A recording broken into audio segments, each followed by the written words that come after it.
started following us. Really? Firefly there right is now? now following you on Twitch. The chat.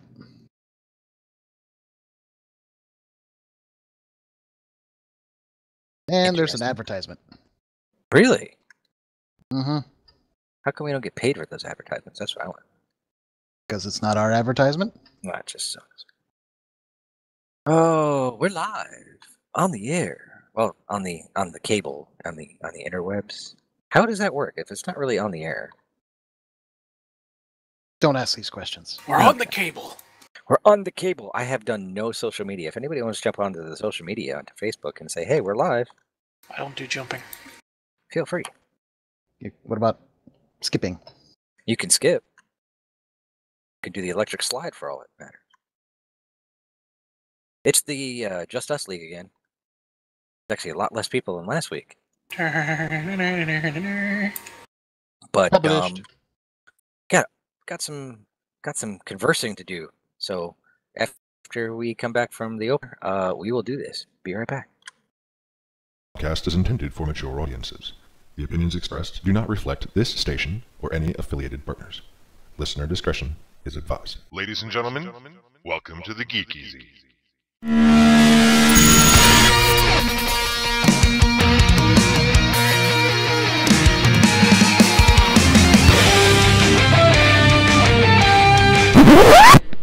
Just talking? Well, what's the show about? It's about nothing.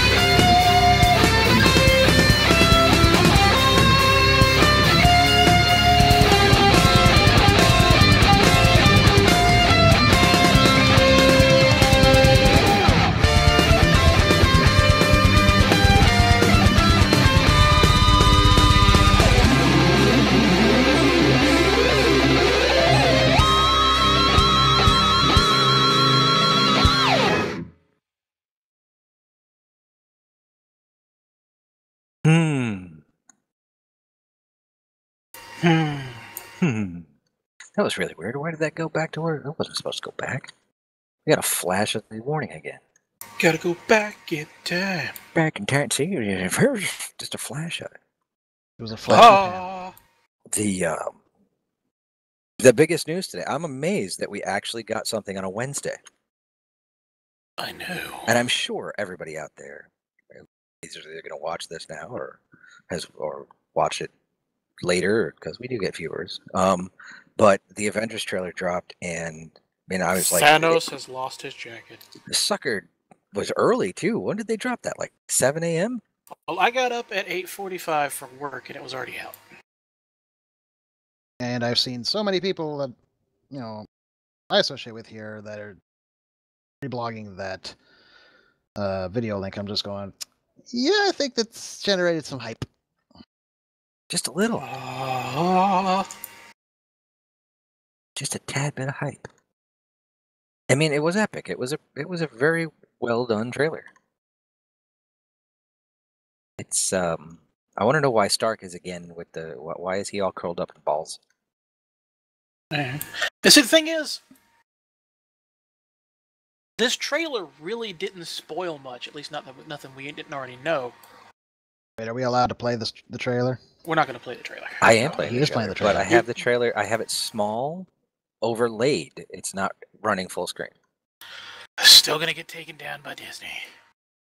If it does, then I'm going to start complaining about every other single one that's up there right now, out there, where people have been running this trailer, not full screen, and they've been talking over it and commentating on it. It is definitely... Only play it once, though. That's all I'm going to do. Just playing it once. But, I mean, we knew Thanos was coming, and we knew all the characters were going to be there, so that's not really spoilers. Or at least most of them. But we really didn't see anything that was kind of spoilery. The only fight we really saw was Thanos and Spidey, and the unfortunate case of the Vision. Well, we did see the SmackDown layeth down on Iron Man. I mean, Thanos dropped him with one hit. We did see that too, yeah. I do wonder, why is Black Widow's hair blonde? I'm sure that'll be explained, though. More than Blondes have likely, more fun. more than likely, my guess is because she's been the Black Widow for so long, and you know, Natasha Romanoff has probably got a burn notice in a few places. She went blonde. Maybe. C'est possible. I mean, I don't mind the look on her. Now, I'm gonna go ahead and put down 5 Quatlus that something happens post the post scene for Thor Ragnarok that has a certain green guy plummeting through space, and that's why he plowed through a building and is, you know, staring up at Doctor Strange and Yes. company. Now the what was the other thing? Let's see. Yeah, because Thor hooks up with the Guardians of the Galaxy at the end of the trailer, which they had shown that at Comic-Con, I think. Thor And also apparently is attempting to mimic Captain America, only instead of a helicopter, he's got some giant space thing. I think it's the portal. And when did Thanos get portals? Thanos can do that. Really? I He is think that much of a ripoff of Darkseid. Yeah, oh yeah. Well, I think the portal is a thing we're going to see after he acquires the Tesseract. Oh, and I will put that out there to all the Marvel fanboys out there. Thanos is a complete ripoff of Darkseid. They admitted as much. Yes. So you can sit there and say, "Oh, we got Thanos. Where's Darkseid?" It's like, well, he's been around a lot longer than Thanos. So either way. Speaking of Thanos, he's apparently been making gains and showing that off because he's lost his fancy armor. he's all swole. He's so swole. Oh, well, then he's lost his hat. But we have Lar de Souza, who has given us the right thing for us to give him his hat back. And I'll show you.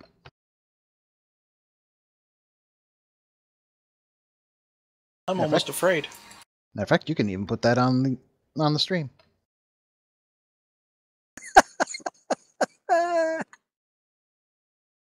Should mention Lar de Souza is of Blind Ferret Entertainment, creates the artwork for Least I Could Do and Looking for Group. He also does art for beer. It's true, he does. Give Thanos his hat. I love the Captain Crunch one. Oh my god, that's great. Now, it is funny that I wonder why they got rid of the armor. Well, he has to travel light. I guess. I wonder if it's going to explain all the ridges in his chin. They never explained that, though. No, because he's got he's Volchinian. yeah. Part scroll? Now, here we go, because we're getting into the Marvel aliens, and Marvel has gone complete sci-fi at this point. He's a Titan, right? Mm-hmm. The Mad Titan. He's the Mad Titan. He was born on Titan, yes? They didn't specify that. They just said he is the Mad Titan. Okay, I could have sworn he was like Star Fox's brother or something stupid like that. News to Star me. Fox? Yeah, there's a character in Marvel called Star Fox, isn't there? I'm like the Nintendo character? No, I am pretty sure it's Fox something or other.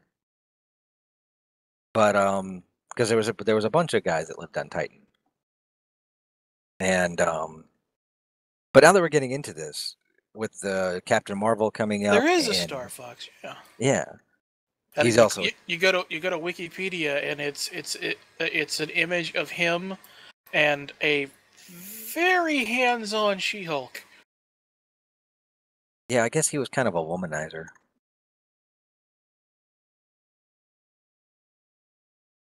Well, Star Fox, like a mantle, I think. I don't know. It hasn't made a whole lot of sense to me. Star Fox, or Eros of Titan, is indeed Thanos' brother. I'm just curious because we've got this character, we've got the Kree going to be first and foremost. I mean, because we've got the Captain Marvel movie coming up. Now, what are the blue aliens again? Those are the Kree. Yeah. Okay. You mean Then the Skrull? We have no No. scrolls yet. but the Kree in the comic books are not blue. Yeah, they are. Well, then explain Captain Marvel and There is Marvel. Marvel, yes. And he is a Kree, but he is not blue. And neither is Ron Tag, I think is the guy's name. I think they were blending in. Oh, okay. But Ron Tag was never on Earth. I think that was his name, right? Could also have been a Or later is it Ton decision Rag? because the cartoons and such, they're blue. Yeah. Or I think it's blue, not green. Scrolls have almost always been green. Yeah, Skrulls are green and they have the chin like Thanos, which I'm wondering if Thanos is part Skrull.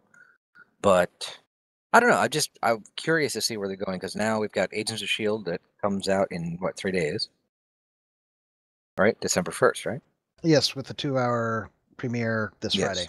And we've seen, I mean, unless you didn't watch it, there's 17 minutes online that Marvel released of the first 2 hours. I have not. I watched it. It was actually very interesting. I was like, wonder where they're going to go with this. I mean, it's obvious a tie-in, and they're going to definitely tie in with the MCU again. They seem to have a habit of doing that. It's like, I wonder why they're in outer space. Oh, okay. I am curious, though, because watch the trailer for Avengers, and now we have Agents of S.H.I.E.L.D. in outer space. The other Marvel shows, what we got, Hulu picked up Runaways.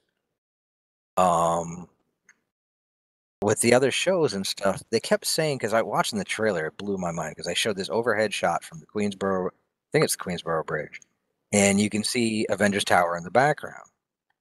And I'm like, okay, you can see it there. Yet from Hell's Kitchen, which you can see that area of New York from Hell's Kitchen, we never see the tower. And then they gave some lame excuse saying, well, we don't want to take away. It was like, what do you take away? You're building this world that's supposedly all interconnected, and all of these characters are all there. And yet you never see this. And then they released all these images of the cinematic universe characters, male and female, and yet the Agents of S.H.I.E.L.D. guys aren't there. None of the guys from the TV shows are there, even though there is a photograph where 83 actors and actresses were photographed, either in costume or out of costume. I don't know. They never explained it. But during that Vanity Fair shoot, everybody was there. And I'm pretty sure that all of the TV show guys were there as well. It could be that they'll be in part 2. Could be. I would hope, because there's no way that this dude's attacking New York and the Defenders wouldn't show up. There's no way this wouldn't happen. The Punisher wouldn't show. I mean, it's huge. The problem is, though, now keep in mind I haven't seen Punisher yet. No, I've seen the first episode and it bored me to tears. I have not watched it at all yet. If the Defenders were to show up, it would have to be without Daredevil. Why? Because of the end of the Defenders. Oh yeah. Oh yeah. Unless they're gonna reveal that he survived to the rest of the Defenders. Right now, they don't know. No, they don't. But I mean, Luke Cage would definitely be somebody I'd want in that fight. Jessica Jones, I would want in that fight. Of course, the rest of the Avengers don't know that Coulson's alive. Matter of fact, none of them know and then there's Sif, who we have not seen since. Yeah, she's still out there. Yeah, because she was not in Ragnarok, and she didn't get her butt handed to her and killed like a bitch. I mean, seriously, they went down way too quick. Yeah, it was kind of a bummer that the Warriors 3 went down like that. I mean, I guess it's like, oh, well, Thor's trilogy's over, and now it's time to move on to a next chapter. But seriously, I mean, those are some pretty big hitters in the Thor mythos. I mean, what's his name? Yeah. Became Thor. Well, the War Thor. Volstagg. Volstagg? Unfortunately, he's having a really bad day right now. I have not caught up on those. I'm leaving it at that. He's having a really bad day. I will say that was probably the most brutal storyline of why he became the War Thor. I was like, holy cow, they just did something that you normally don't. I mean, that's unheard of. Fill in. They slaughtered kids right in front of him. Yes. Yes. I was expecting worse. No, And he it was just pretty standing bad. there with ashes, man. And he was just like, and he lost his mind. He lost it. He freaked. Done snapped. That's actually a pretty accurate statement. He snapped, and he got hold of the Mjolnir from Ultimate Thor. The one with the axe on one side. Mm-hmm.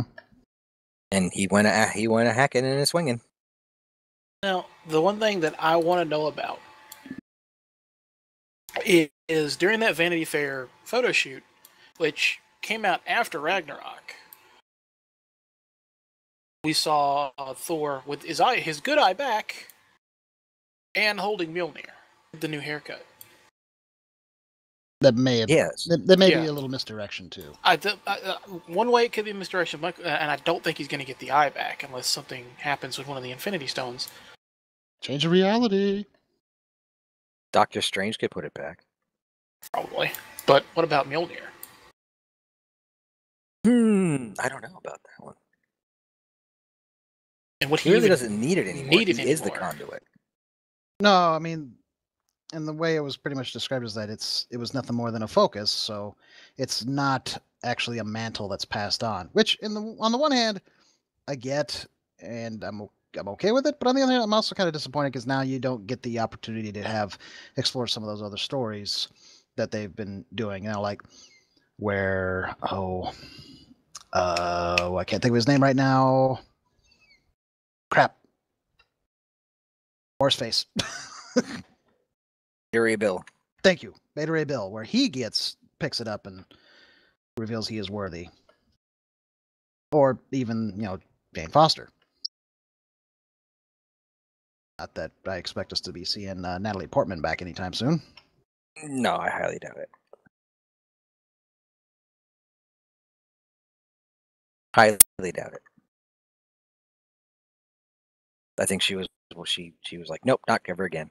And that's fine. I mean, they wrote the character off. He dumped her, she dumped him, something. Mutual dumping. Unless they gave her maybe a bigger role, more creative input. Who knows?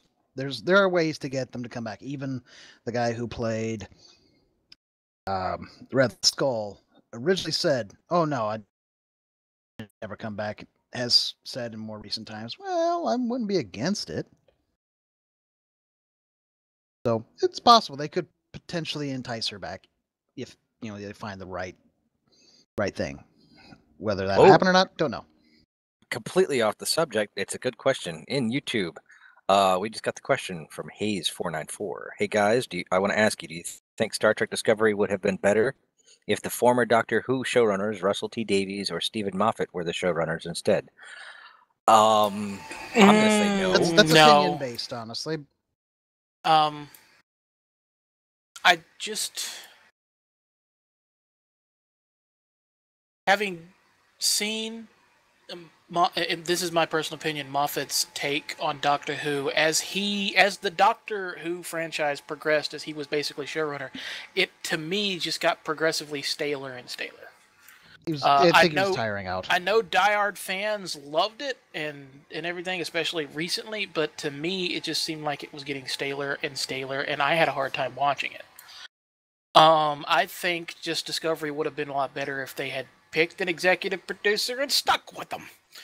Yeah, 1, maybe 2, not 15.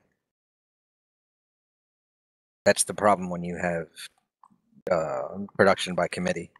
You end up with like Discovery and some of its flaws, and you end up with like Justice League, thing like that. Oh God, if they had just let you make the movie they wanted with Justice League, it probably would have been much better. Especially if they had just let them add 20 minutes. I'm just curious if Jeff Loeb was in on as much of that as he would like to have been, kind of like Feige. And in all honesty, I'd be fine with Moffat not having touched Star Trek. I don't think he's. I don't know about Davies, maybe I could though. be wrong, but I don't think he's got the right mindset maybe for it, or the right feel. Hard to describe that. No, I'm not a hardcore Whovian, so Davies left it when? Before or like during the Tennant run? I don't know. I'm not a Whovian either, so Yeah, I thought Eccleston was his, and then Moffat took over, and we got Tennant and oh God, what's his Smith? Thank you. But I'm not sure. I mean, I knowing Moffat stuff and seeing what he did on the tail end of Doctor Who and watching enough of it, I'm gonna say no. That being said, Discovery got better in the last 4 or 5 episodes. Yeah, which is, if I recall right, the big issue with Discovery was it had like a bunch of executive producers for like the first 3 episodes. Yeah, 15. I mean, if you watch the credits, like executive producer, and there's like 15 names on there. It's like, really? That's its biggest issue is that. But thanks for the question. Most definitely. what Yeah, questions? the others, Feed us shoot 'em. questions. Oh, while we're waiting for those, let's touch on the other subject that is pretty apparent in the Avengers trailer, is the monstrous amount of CGI. Yep. Well, it's to be expected. And I said this out of the show, and if not for the fact that I'm poor, I put money on it. I guarantee you that the people who complained about CGI in Justice League will praise CGI in Avengers. Well, the reason for that though is because there's a specific look. They got more colorful in Justice League, so that's good. It's not quite as gloomy dark, thank God. But it's definitely a different look than what Marvel does. It's still True. CGI, but it's Now, definitely a different look. I will also say that Marvel has the upper hand when it comes to their CGI just because of who's doing it. Whereas the Marvel film, the DC films have had some. I'm not going to call them slouches. I mean, these guys work their butts off. These visual effects artists work their butts off to get this stuff out there, and they were hampered by production time as well for Justice League because there were a lot of reshoots and things that way where you had to go back in and redo visual effects, i.e., the mustache removal. Speaking of which, I can see that Marvel didn't waste the time to take off the beard on Captain America. I hope they He's keep Nomad. it. Yes, but I hope they do keep it. It's a good look. But the ILM does Marvel stuff. They're the main house that does all the visual effects for the Marvel things, and that's because they're tied to Disney. I mean, they're owned by Lucasfilm, which is in turn owned by Disney. So it would stand to reason that they would do it. So they've got that. But again, some of it still looks like CGI. I'm sorry, that Spider-Man shot, it's probably not a finished shot. Yeah, but going is back and look at it. glaringly. Yeah. So much bloom. He just looks like a piece of plastic. I was like, okay. Then again, it's an unfinished shot, whereas Justice League was a finished film. So, I mean, I will not deny that there was some touch and go CGI stuff going on. But you know what? Having seen the film 3 times now, watching it and actually sitting and watching, Steppenwolf wasn't that bad. There were some times where he was a little, but the real kicker was the case of the disappearing mustache. Mustache Gate. I don't remember the mustache thing. They had to remove Henry Cavill's mustache, and it became glaringly. I mean, it was like boom. Every time you saw Cavill on screen, it was this was reshot because all of the reshoots had to have this contractually obligated mustache on Henry Cavill that they had to digitally remove, even though Warner Brothers said they would pay to have a false mustache put on Cavill until he could grow the mustache back again. And Paramount said, no way in hell. He's contracted to have it. He's not allowed to shave it. I honestly didn't notice. There's a few scenes where it's really noticeable, but either way, I mean, talk about some. I mean, it's a mustache. And all the visual effects guys saying coming out going, you know, it would have been easier to add a mustache in post than to remove one. I'm not wrong. Yeah, because it would have been so much easier to add facial hair to him after the fact than to remove it. So, but the movie's out there. Hopefully, we'll get an extended version. Yeah, Yeah, what? I was gonna say that it just. Well, I commented on after I watched it, and it's not a bad film. It's okay, but there's definitely just something about it. It's like there was no gravitas. Like Superman arrives, and basically he just, he shows up, hits Steppenwolf, Super Saiyan Goku here, and then he's like, "Oh, and now I'm gonna go do this," and yeah, they didn't need anybody else. Once Superman was back into the game, as it were, done. Yeah. I mean, again, there was just no real threat to it. Even with Batman, Affleck running around doing his stuff, it's like they're gonna be fine. You didn't have that sense of urgency, like in the first Avengers. There still was a feeling of urgency. It felt like, oh, this could go bad. Like, nope, we got Superman, we're fine. Yeah. And he really did. He was like, "Is this guy still bothering you?" It was like 3 hits and he was done. And Wonder Woman should actually have been hitting harder, honestly. I think her and Aquaman should have definitely been hitting harder. Her and Aquaman should have been hitting much harder. Although in the case of Aquaman, it could be that he's just not quite used to his strength. Never actually had to go all out before. Whereas Wonder Woman should have been hitting harder. She has hit harder. Ooh. Back to the Star Trek thing again. Oh, we got a question? No. The response from Hayes is, thanks for the answer. Just wondering, I would have loved to see John Barrowman or Jenna Coleman from Doctor Who as a Starfleet captain in another incarnation of Star Trek. John Barrowman is a Starfleet captain. I would rather see John Barrowman as not as a sort of an independent operator. He's got that sort of charisma that he'd make a good tradesman. Yeah. Jenna Coleman, though. Interesting. As a matter of fact, John Barrowman could probably play a very good foil to a Harry Mudd. Yep. Harcourt Fenton Mudd? I'm sorry, I'm all hyped up and over. I mean, I'm just so tired. Between the Avengers trailer and fighting with Adobe programs all day, I'm just tired.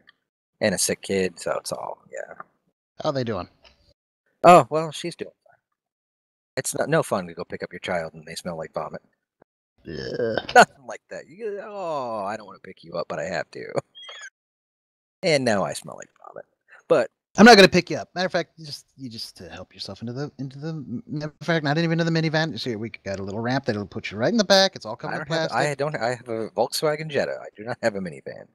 Okay, let me rephrase that. You're getting into the back of the vehicle. We got plastic over everything. Touch nothing. And put saran wrap on the seatbelt. We'll be fine. No, actually, I will say, I laughed out loud because we had stopped to get her some ginger ale to calm her belly. That's like one of the best parts of having a stomach flu or something, because they know they're getting ginger ale. So she asked for it. Can we stop and get some ginger ale? I was like, yes, we can stop and get some ginger ale. So I stopped and I run into the store real fast. And I was like, just stopped at the gas station. Ran in, ran out, grabbed it. And I'm driving home, and out of the back seat, I hear this little voice, "Daddy, you need to go faster." And I'm like, why? She's like, "I think I'm going to puke again." It's like, we're a minute and a half from home. Hold it. But she was part of growing up, kid. You got to hold it. Yeah, she's doing better, so it's all good. I never had that issue. And before you say it, not necessarily a good thing. Because it's a natural, human reaction, and that actually helps you get over being sick faster. I didn't have that luxury. Yes. On the plus side, well, I mean, on the plus side, yes, you don't have the mess. So I'll grant that. True. But this is And I really don't bleh miss that. subject. Bleh. Bleh. Bleh. Oh, speaking of That and goofy the Adobe subjects, stuff. The Adobe stuff is killing me. Oh, this is geeky, so I'm going to get out there. So I know there are other guys out there who use Adobe and Photoshop, Premiere, all awesome. Their newest animation program, Character Animator, is giving me nothing but agita. it was working fine, and then It was suddenly, working fine. The beta was actually working really well, and I had some really complex animation puppets in there. The newest one, I have a puppet, and well, I'll say he's probably the most complex I've put together for this my client that I'm working for. It's a very complex puppet, but it's, I mean, bogging it down to the point where it's like I make a small change, and I'm looking at 10-minute refresh before I can do anything again. It just locks the program up, tells me it's not responding, and I have to go do something else for 10 minutes. Every single little change I make now, and I can't even animate because it bogs down so bad that when I go in to animate and I try to play it back, I have no timing because even though I have it set for 30 frames a second or 29.97 frames a second to animate, my actual playback speed is 8.2 frames a second. So everything's all choppy. So timing things and getting my timing right for everything is completely off. So hopefully it's going to get updated within the next week or so and we'll fix this issue because I'm not the only one having it, according to their forum. something tells me that components and they put it all together and it screwed up something, and now they're trying to fix it. I mean, it's an incredible program. It really is for what it does and the ease of the way it works. It's an incredible program. It's just unlike some of Adobe's other stuff that can get really intricate. I mean, even though After Effects and Premiere, when you've got a lot of stuff going on, it does take a long time to render, After Effects especially. But I mean, unless you have a monstrous like quad core RAM coming out the wazoo kind of system or a server farm with which to render on, you're still dealing with minute times. I mean, I think the longest I've ever had to render something was 12 hours. And that was, what was that? I'm trying to think what it was. It was one of the Geek EZ things I was doing. Oh, it was the end credits with all the neon and stuff. That took a while to render, but again, I've got animated puppets of us that I want to start doing animated shows, and if the program isn't going to be able to handle 4 puppets at a time that are fairly complex, it's not going to be worth it for me. I'm going to have to go find something else. And Adobe doesn't want to lose your business, so No, they don't. I mean, I'm paying for it. Well, I will say I paid the monthly payment I have for the amount of software that I have is ridiculous. I mean, I have everything at my fingertips. But that's neither here nor there. So, aside from that, back to the geeky stuff on the pop culture world. yes, I do have something that's pop culture-y. Go ahead. So, apparently there was a town that was getting a couple new road gritters. And what did they do? No. Oh, yes. They asked the internet to name them. And this is what we get from somebody who posted it. Said, did Boaty McBoatface teach them nothing? Council asks for names for its 2 new road gritters, and the public answers with Gritsy Bitsy Teeny Weeny Yellow Anti-Slip Machiny and David Plowie. Nice. David Plowie. Yes, David Plowie. And they're sticking with it. I think the council... Itsy Gritsy Bitsy. Gritsy Bitsy. Yep, Gritsy Bitsy Teeny Weeny Yellow Anti-Slip Machiny. Nice. That is so much better than Boaty McBoatface. Well, Buddy McBoatface exists. It's one of the auxiliary craft for the David Attenborough. Yeah, they didn't totally get rid of it, but still. It taught them nothing. And the council is owning up to it. It's like, yep, he kind of deserved that one. But those are actually really creative. Yeah, That first one is creative. Yeah, I said I had to admit that Gritsy Bitsy Teeny Weeny Yellow Anti-Slip Machine was pretty clever. Yeah, it was pretty good. I'll give him that. I mean, David Plowie, but yeah, Gritsy Bitsy, Teeny Weeny, Yellow, Anti-Slip Machine. Yeah. Okay. Yeah. Okay, I got my review here in regards to Justice League. So I Go know ahead. not everyone follows me on the Facebooks, and that's fine.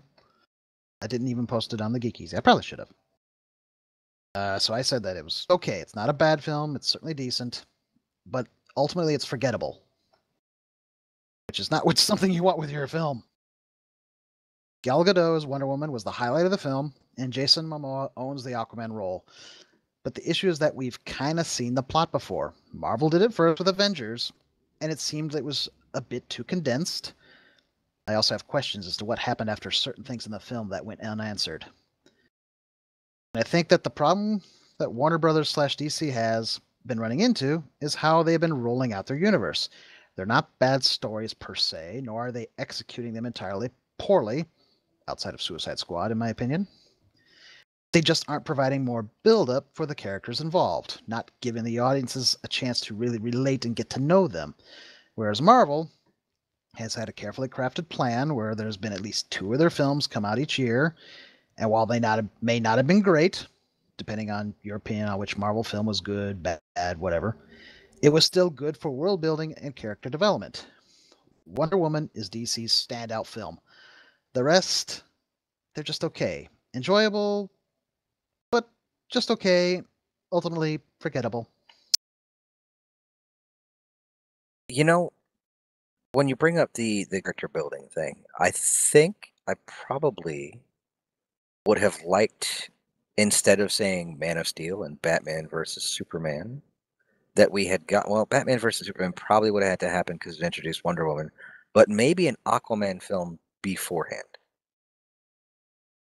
Maybe. But the way they're building their world and the way they've got it all set up now is Aquaman, the film, is going to take place after this, where he goes back to Atlantis and I guess is going to either try to gain the throne or at least come to terms with what half of him is, which is fine. I mean, I don't mind not having introduction story after introduction story after introduction story to characters that have been around for 75 years. No, and I'm not saying that we need like introduction stories, but we need something, I think, that gives us, I don't know, it just gives you more. You don't relate to these guys. You really don't. I mean, Barry, sure, he's kind of a goofy kid, whatever, but for the most part, I don't care. I don't care. Even with Cavill as Superman, I still don't care. And he's the most human of them all. Granted, that's, to his credit. Probably the only one that you can really relate to, strangely enough, is Wonder Woman. Yeah. She's the where she's she's the most coming from. empathic. I don't know. I mean, again, you guys only seen it once. I've seen it 3 times, and I guess because I also grew up. Well, no, I've grown up with these characters. I was always the DC guy. Oh, yeah. I recall in my 31 years of never reading any DC comics. Yeah, but if you had a choice Superman's to pick my guy. up, well, I mean, come on, but look at. I mean, there wasn't a lot of DC in the early 90s. We had Batman, then we had the Superman cartoon. Ultimate Avengers and those didn't show up till the later 90s and the early 2000s. Actually, or the ultimate. I've owned more DC comics in my life than I have Marvel. Okay. If you go with the animated universe, DC wins hands down. No. Oh, yeah. If we're doing a quote unquote competition. Mostly because DC doesn't cancel things after a season, but I can't say that anymore. Yeah, you That's got true. negated there. Green Lantern. Well, that Justice. cartoon deserves. Green that Lantern, cartoon was Young horrible. Justice. When is Young Justice season 3 coming out? I don't know. Hopefully soon. Also, we But got Firefly in the chat. So, go ahead. I was just gonna say Marvel. I mean, let's see, even though Iron Man has been around for 50 some odd years, and Captain America has been around since the late 30s. If there's a moral story that we can take out of Iron Man, it's that you need to become an alcoholic because it keeps you from aging. But even then, they had to build those characters back up because, again, Iron Man, at the time the Iron Man movie came out, Iron Man was a B character for Marvel. Yes, he was. And, I mean, not like Captain America was not, he wasn't a B, but I mean, Thor, everybody knew who Thor was, but in Thor had become, I'm going to say it, but he was very much like the Aquaman of the Super Friends because of things that came beforehand. If you were a big reader of Wizard magazine, Thor was the butt of the jokes it was Toy Fair magazine and all that and the when they did their Mego theater stuff, Thor was Aquaman.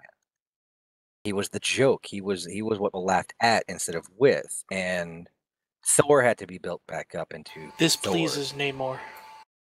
And it was like it's like, now come on, Black Panther. How many people outside? No, now everybody knows who he is, but unless you are a hardcore comic book reader, the Black Panther was a character you looked at and go, "Holy cow, it's a Batman ripoff."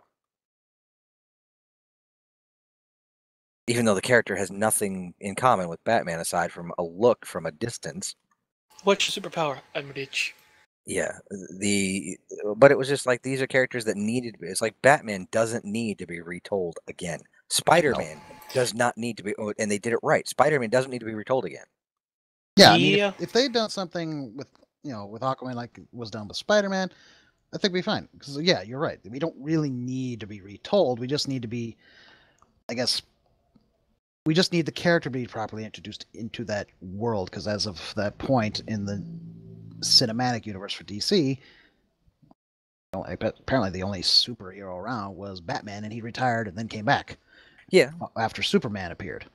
Now I'll say, I mean, even though Aquaman wasn't fleshed out as much as he could have been or should have been, he wasn't a horrible character. Once he was out there on screen, he owned the role. Momoa took that and did what he could with it.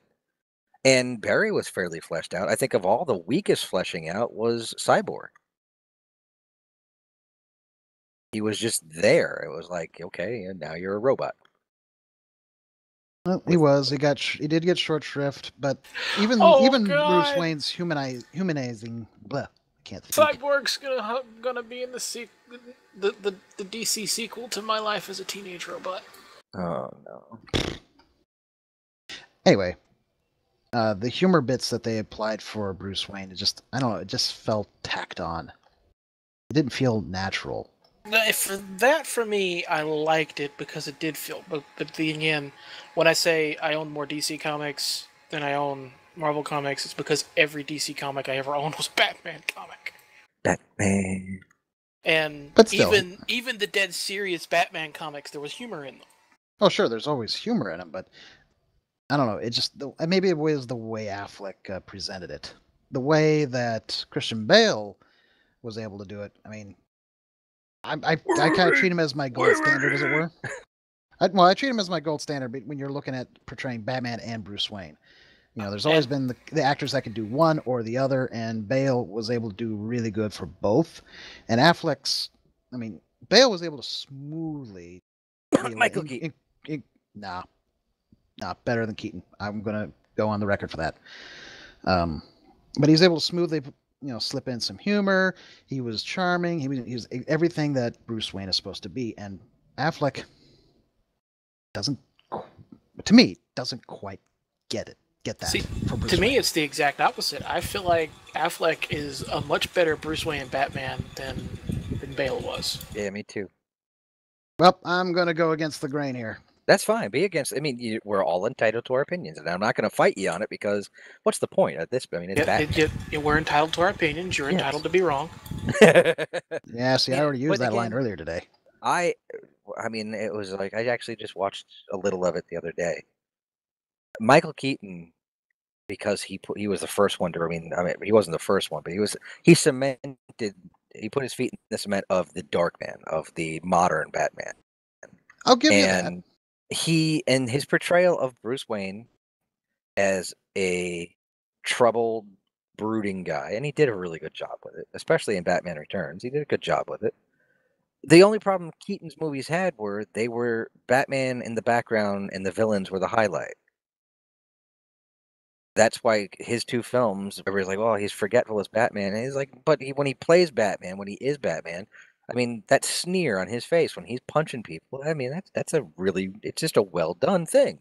Problem is the bad guys, the Joker, the Penguin, Catwoman, they were the forefront. There were more scenes with those three characters than Batman added up for both movies. And it was like, okay, wait a second.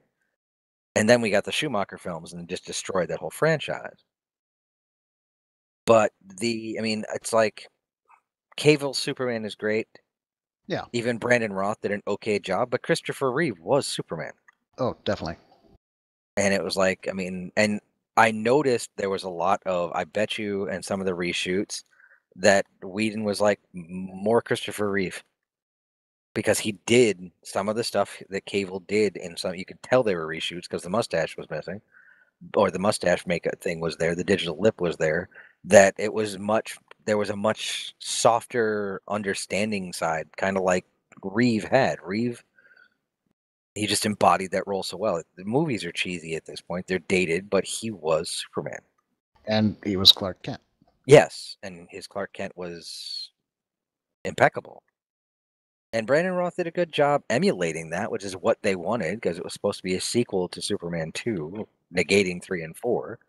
But we're okay he was with too that. young, I think. And he's doing an incredible job as the Atom right now. So I just read the best description for the Marvel Cinematic Universe's version of Thanos ever. Little purple different better? Bald-headed, rotten eggplant, purple thumb-looking, barny-ass, ugly chin-having alien, WWE wrestler, fat, mutant, Joss Whedon-looking hoe, industrial refrigerator-shaped ass hat. Jeez. They didn't hold back, did they? Wolfie's comment, Wolfie's not with us tonight, but his comment was like he looks more like Bruce Willis. I don't know. I think he's more like Bruce Brolin. It continued, but I didn't want to violate the family-friendly nature we've kept so far. We're family-friendly to a point, and it's not after 10, so after 10 you can go off, but either way. Nice stops at 10. It's beady-eyed mother trucker, and he didn't say trucker. He is kind of beady-eyed, isn't he? I think it's the chin. They definitely have changed the look of him a bit. Well, the actors have changed. Well, sure, but they've also haven't. I don't think they quite had it nailed down by the time of Guardians of the Galaxy. Thing is, in Guardians, he was Thanos. He looked like Thanos. He had the hat, he had all the helmet, the armor. Oh yeah. I mean, and now we got like, dude, bro. It's just like, you even lift, bro, brah. I've come to balance the universe and make gains. He stops every once in a while to shoot some creatine. Wait, gotta get some protein. Hold on.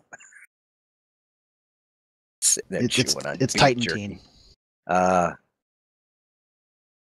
You know what though? Then I will say DC better up their game, because everybody's like, "Oh, it's a flop." It's not a flop. It's made what, $600 million?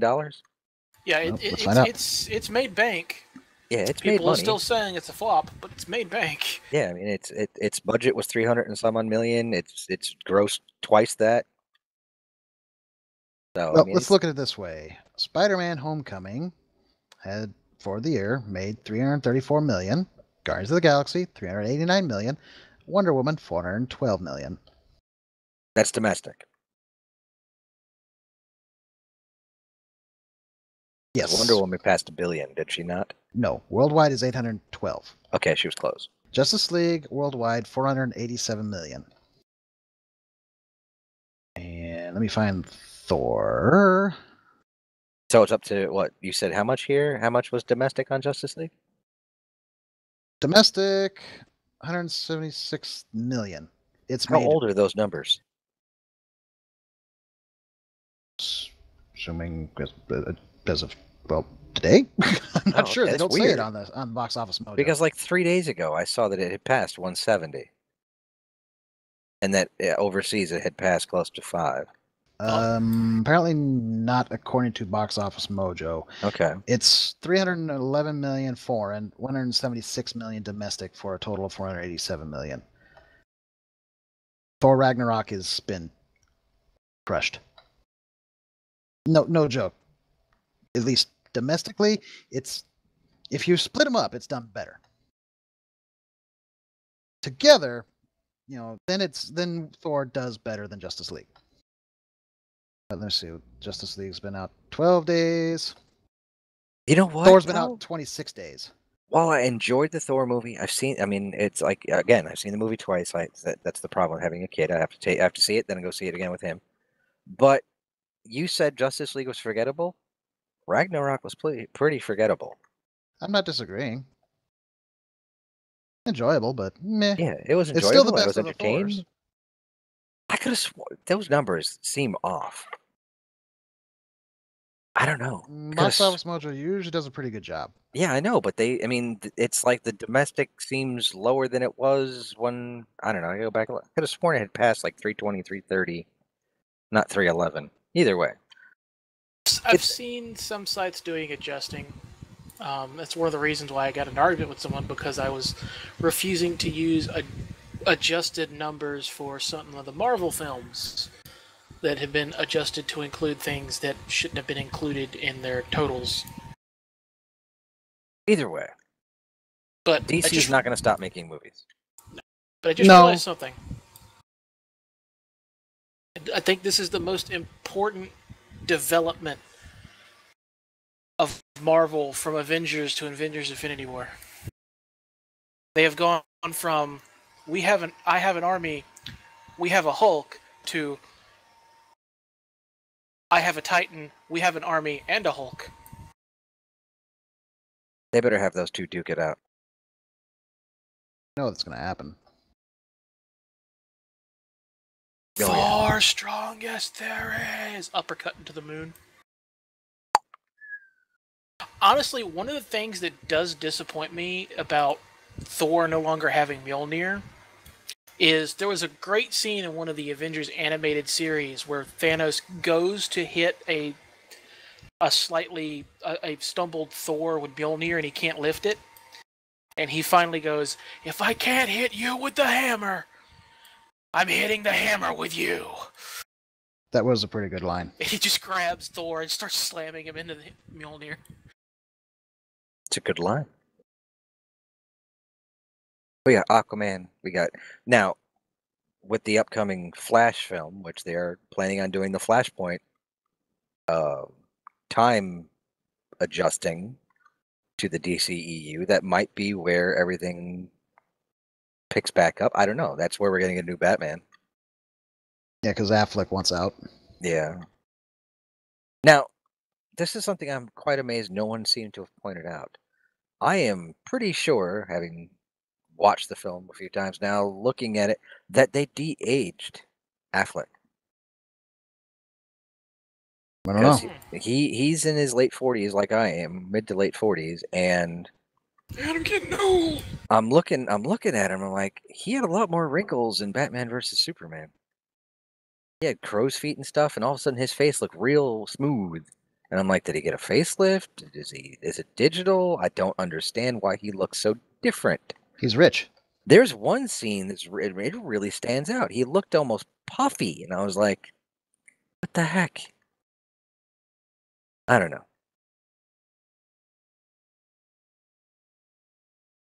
I just needed to share that. I should point out that for its first time out, Wonder Woman almost surpassed Guardians of the Galaxy Volume 2 total. It surpassed it domestically. And both of those are out of theaters right now. What did? Wonder Woman. Wonder Woman surpassed Guardians Volume 2 domestically. Came up a little short worldwide.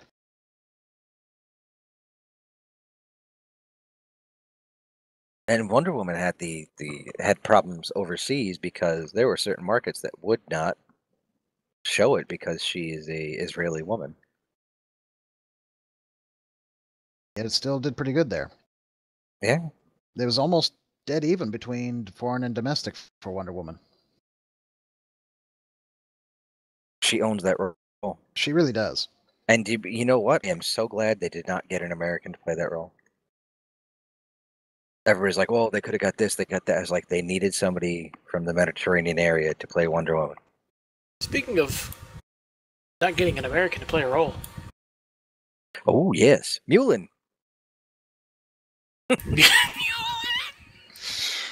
The original Mulin came out the same year as Armageddon and Godzilla. So Just the worst.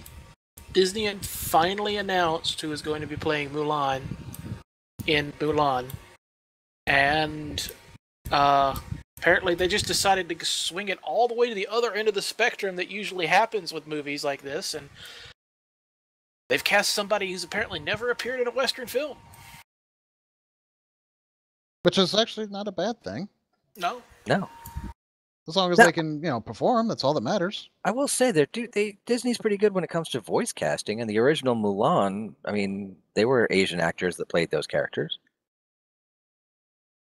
I mean, there were a few. I mean, Harvey Firestein was not Asian, but I mean, the main characters, let's say they had, my God, I can't even think of it. Oh my God, what's her name? Ming. Linda May. Ming Na Wen. Yes, thank you very much. Na Wen.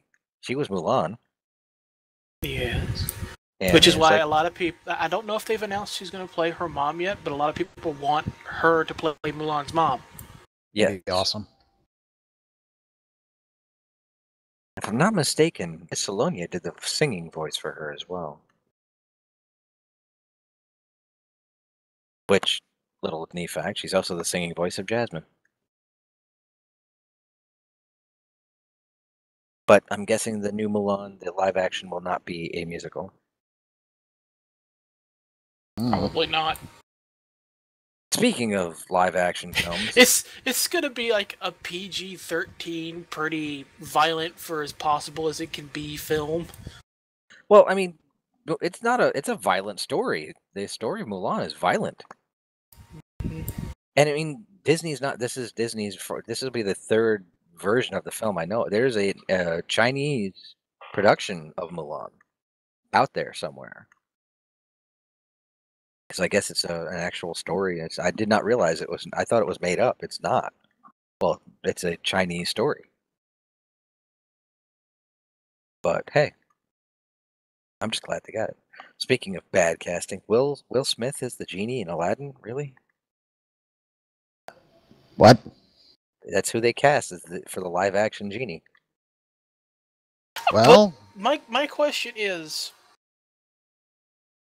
who really could have been cast in that role? I can only really think of one person I would want to do that role, considering Robin Williams is gone. That's Patton Oswalt. I don't know. I think Jim Gaffigan could have pulled it off better than Patton Oswalt. Well, we know that as long as he had to say "Hot Pocket." Yeah, well, we know Will Smith's got the acting chops to pull, True. comedic role if that's how they want to play him. But I'm willing to bet they're not going to want to go that route because they don't want to touch on Robin Williams. Yeah, I mean, look, What? they had to get what's his name, The Rock and Kevin Hart to replace Robin Williams. That's what it took to replace Robin Williams was get The Rock. Because it's a complete opposite direction, and he's such a ham. That movie actually looks really good, though. It does. does. It does. Now, my question is, with them casting Will Smith, is how are they going to cope with the fact that he's probably going to try and get his son in the film somehow? Because he likes to do that. Oh dear Lord. Maybe he'll play one of the villagers that gets killed by Jafar. I don't know. I will say Aladdin is right up there. It's like, I think it's still my top Disney film. Beauty and the Beast live action made $1.2 billion. And my daughter hated it. Well, she didn't hate it, but she was just like, the cartoon was better, Daddy. It's like, You yeah, can't the really cartoon beat a was classic. better.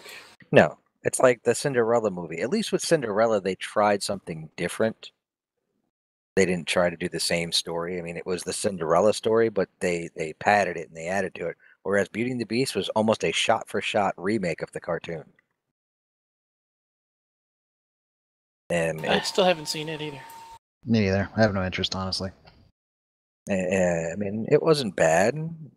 It had some memorable stuff to it, but I mean, again, the animated film is such a classic, and it's there all the time, that when you start doing these live action, it's like the Lion King. It's all gonna be CG. Now I realize they have an awesome director doing it, but it's like, okay, the Jungle Book worked. The Jungle Book was good. The Jungle Book was actually a really good movie. But what if that was a flash in the pan? Because this time you don't have a human to ground it all. It's going to be all cartoon. Again, it's might as well just make another animated movie. Oh, wait, you are. But they got James Earl Jones back to play Mufasa, so. Speaking of James Earl Jones, he's not in the new Star Wars movie. Why would he?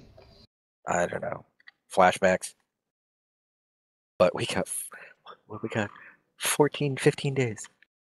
Well, we also don't have Lando Calrissian still. Still.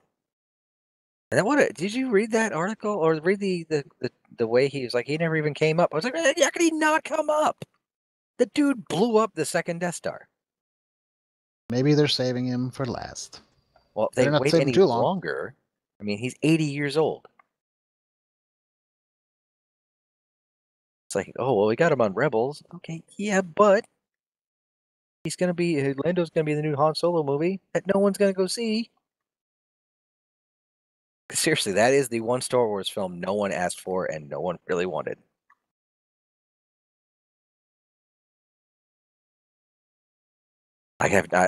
Unless they show me a trailer and get me super hyped for it, I'm thinking it could be the first Star Wars flop.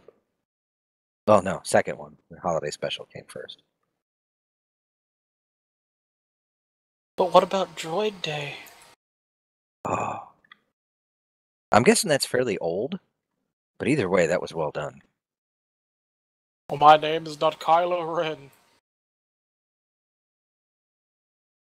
That was so well done. If you're wondering what we're talking about, go to the Facebook page for the Geek EZ, and I posted, I guess, Funny or Die had done the hypothetical holiday special using newer characters in a holiday special for Droid Day, and it has Jason Alexander. Have some nuts. So, Tank, you're still clean on Star Wars, right? Outside of what was trailers in the beginning of, I think Justice League had one. Yes. Okay, that's good. I'm trying to. I mean, it's like I laugh because I still read rumors and stuff. I don't go into say, "Oh, spoiler," especially when it's 99% clickbait from, I don't know. Was it First Order News? I'm calling them out. Stop. Oh my God, just stop. They just go off on tangents. Seriously, they had an entire video speculating and literally coming up with this grandiose theory and claiming it to this is what's going to happen from a single photograph that was released in Vanity Fair of Rey with Kylo Ren in the background. And the best part is I looked at that picture and I'm like, it doesn't look like she belongs in that picture. I don't know. I'm sitting there and it's like the theories that people are coming out with. It's like, guys, just wait for the movie to come out. Social media and the internet has destroyed having fun. Well, people want to know it right now, right now. It's like, guys, you need to calm down. We've always wanted to know right now. It's just that now that we actually have the means to see the stuff right now, we're actually, pushing for it. Back in my day, we had to actually go to the movies to see the trailers. And guess what? That's what I'm still doing. So But I'm seriously, I make- mean, you guys are lucky now. Think about it. This generation, the youngest generation, these young kids coming in who are now brand new Star Wars fans, have it awesome. They get a Star Wars movie every year. Oh yeah, but it's in a way one could argue it's a sense of entitlement. It's like, I want it when I want it, and I want it now. Well, you're not getting it now. They still have to produce it, so we want it now too. But you're just gonna have to wait. And Yeah. while you're waiting, why don't you just shut up about it? Yeah, just shush. I mean, let's see. We're totally there with you. 77. We had to wait 3 years. Then we got another one, and then we waited another 3 years. We got another one, and then we waited a decade and a half, and we got something. Yeah, It's Star Wars. It's Star Wars. Did I like that? like I said, I was like, we're in the same boat with you. We want it now. We're just kind of keeping quiet about it. Want Chill. it all. Well, let me phrase that. And Not I want everybody's it being now. not everybody's being chill about it. Now, I did click on one. I clicked on one just because I was curious. Because supposedly somebody got footage of, I don't know, it's like, well, I don't know where you would have found this footage or how you would have gotten footage in a movie theater showing The Last Jedi when it's not anywhere near a theater yet. It hasn't even premiered in Hollywood. Of the opening crawl. And so I watched it, and I instantly knew it was faked because the blare at the beginning, that the horns at the beginning of Star Wars, when the Star Wars logo first appears, were wrong. That and the Lucasfilm logo had music over it, whereas in The Force Awakens, the Lucasfilm logo came up, there was nothing, it was silence. And then it went a long time ago in a galaxy far, far away. And then the fanfare started. And when the fanfare started, it was different. If you go back and listen, because it was a different orchestra recording in a different room, and John Williams changed the horn at the beginning. There was one horn in the original saga that was tinny, and there's like a blast that when it hits, whereas it's not in the Force Awakens soundtrack. It's a more subdued sound, and they had, if I'm not mistaken, the music that they used was probably the Phantom Menace, and then the crawl went up, and the crawl was written by a 5-year-old because all it did was rehash Force Awakens badly. And then there's all these spoilers coming out, and it's like, oh, and this happens in the beginning of the movie, and this happens in the beginning of the movie, and that's going to happen in the beginning of the movie. I'm like, there's most of them coming from these first order news guys, and I'm like, well, seeing as Ryan Johnson and the guy that played and Oscar Isaacs, is it Oscar? No. Yeah, right. Poe Dameron. I think so. Yeah. Okay, have both come out and said that there is the movie opens in a big battle scene. And they spoiled that for everybody. They came out, Ryan Johnson, because he was putting a kibosh on somebody, and like that just ruined all of your theories right there, and everything you just said as fact was already the director came out and said, yeah, no, Clickbait. yeah, so you're wrong, but either way, and every Star Wars movie pans down in space to a spaceship, every single one. They're not going to change it now just because some guys out in who knows where in the Midwest think it's going to happen that way or want it to happen that way. It will never pan down to a planet. Ever. That's not how Star Wars works. What do you talk about? It panned down for A New Hope. Well, no, but it's still in outer space. This opening crawl panned down to a planet real fast, and then there was a wipe, another dead giveaway. There's no wipes that early in any Star Wars film, to an overhead shot of the ocean and the island, which negates that one because Ryan Johnson has come out and said, yeah, that's not how the movie's going to open. But we'll find out in 15 days. Indeed. So hyped. You want to see every movie in 2017 get blown out of the water on the weekend? Seeing as it has sold out, I think, every show that was up for sale already. If it hasn't sold out, it's close to 1 or 2 seats per theater. Yeah, I need to grab mine as well. Except at least for that Friday, I'm not able to see it Thursday. I grabbed I think there were 8 seats left because you can actually, at the theater I go to, you actually choose your seats. Every showing on Thursday was booked except for the 10:45, and I got not bad seats because I mean, the way the theater is set up, you're almost centered, but I'm further back than I wanted to be. But still, I mean, it's just like every other show. Friday, completely packed. I mean, not a. I mean, all the way front row. People bought front row tickets. Ugh. Be looking right up Princess Leia's nose. Ugh. Nobody looking up anybody's nose is not a good thing. Yeah, I know when it was. I saw Star Wars back in '96 when it came out. Was it 90? Yeah, it was '96, right? When they special re-released, editions? yeah, the special editions first got released. And I think the 3rd or 4th time I went, I had taken my girlfriend at the time, my now wife, and we got there late in a very, very packed house. So we had to sit at the far right side of the screen, 2nd row back. And I took the inside, so I was even further away. And I've never seen a movie screen that close from that angle before. Why they put those seats there, I'll never know. And there was a row ahead of us. C-3PO looked 35 feet long. Mhm. It was horrific. I was like, why would they put this? You can't watch a movie from right here.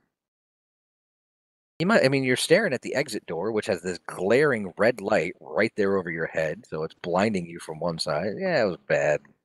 I'm glad theaters have restructured slightly.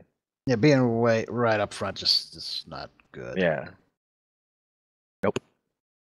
Well, actually, the theater, because they refurbished it, they've pushed all the front row seats back because it's now stadium seating, and you choose your seats. So that's very nice. You choose your seats, but they pushed the front row back, so it's not like 2 feet away from the screen. It's now about 10, 15 feet back, which is still pretty close, but it's nowhere near like it used to be. Your eyes don't get quite as cross-eyed. No. Like, I'm watching it in 3D, and everything's over my head. When I saw the Phantom Menace in 3D, it's like I actually lifted my glasses up and down. I was like, there's not much difference. No. I still wanted to see them all, but doesn't matter now. Yeah. But speaking of Star Wars, Yeah. we should probably kind of mention the brouhaha that has taken place.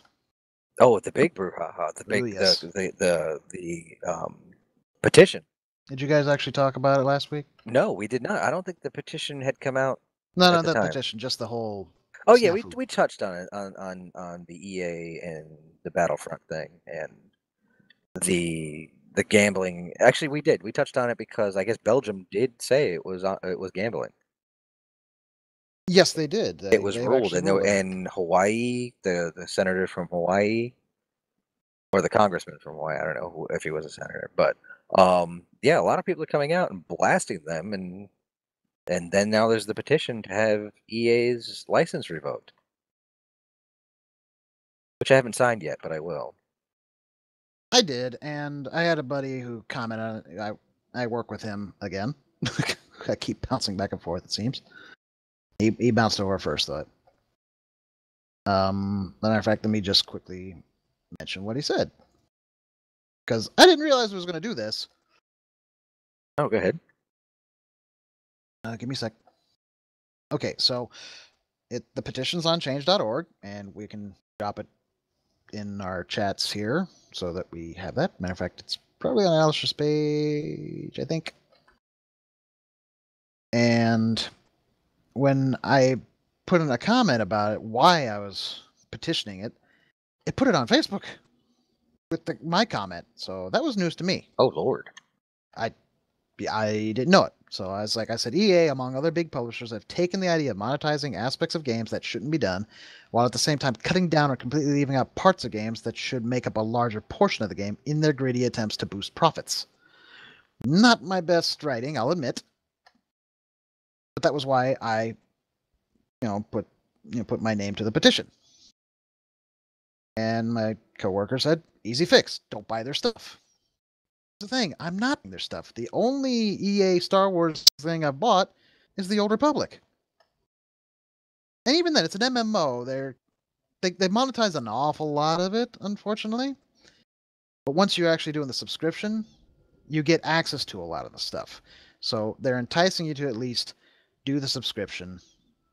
You don't have to buy loot crates in the game to be able to play well.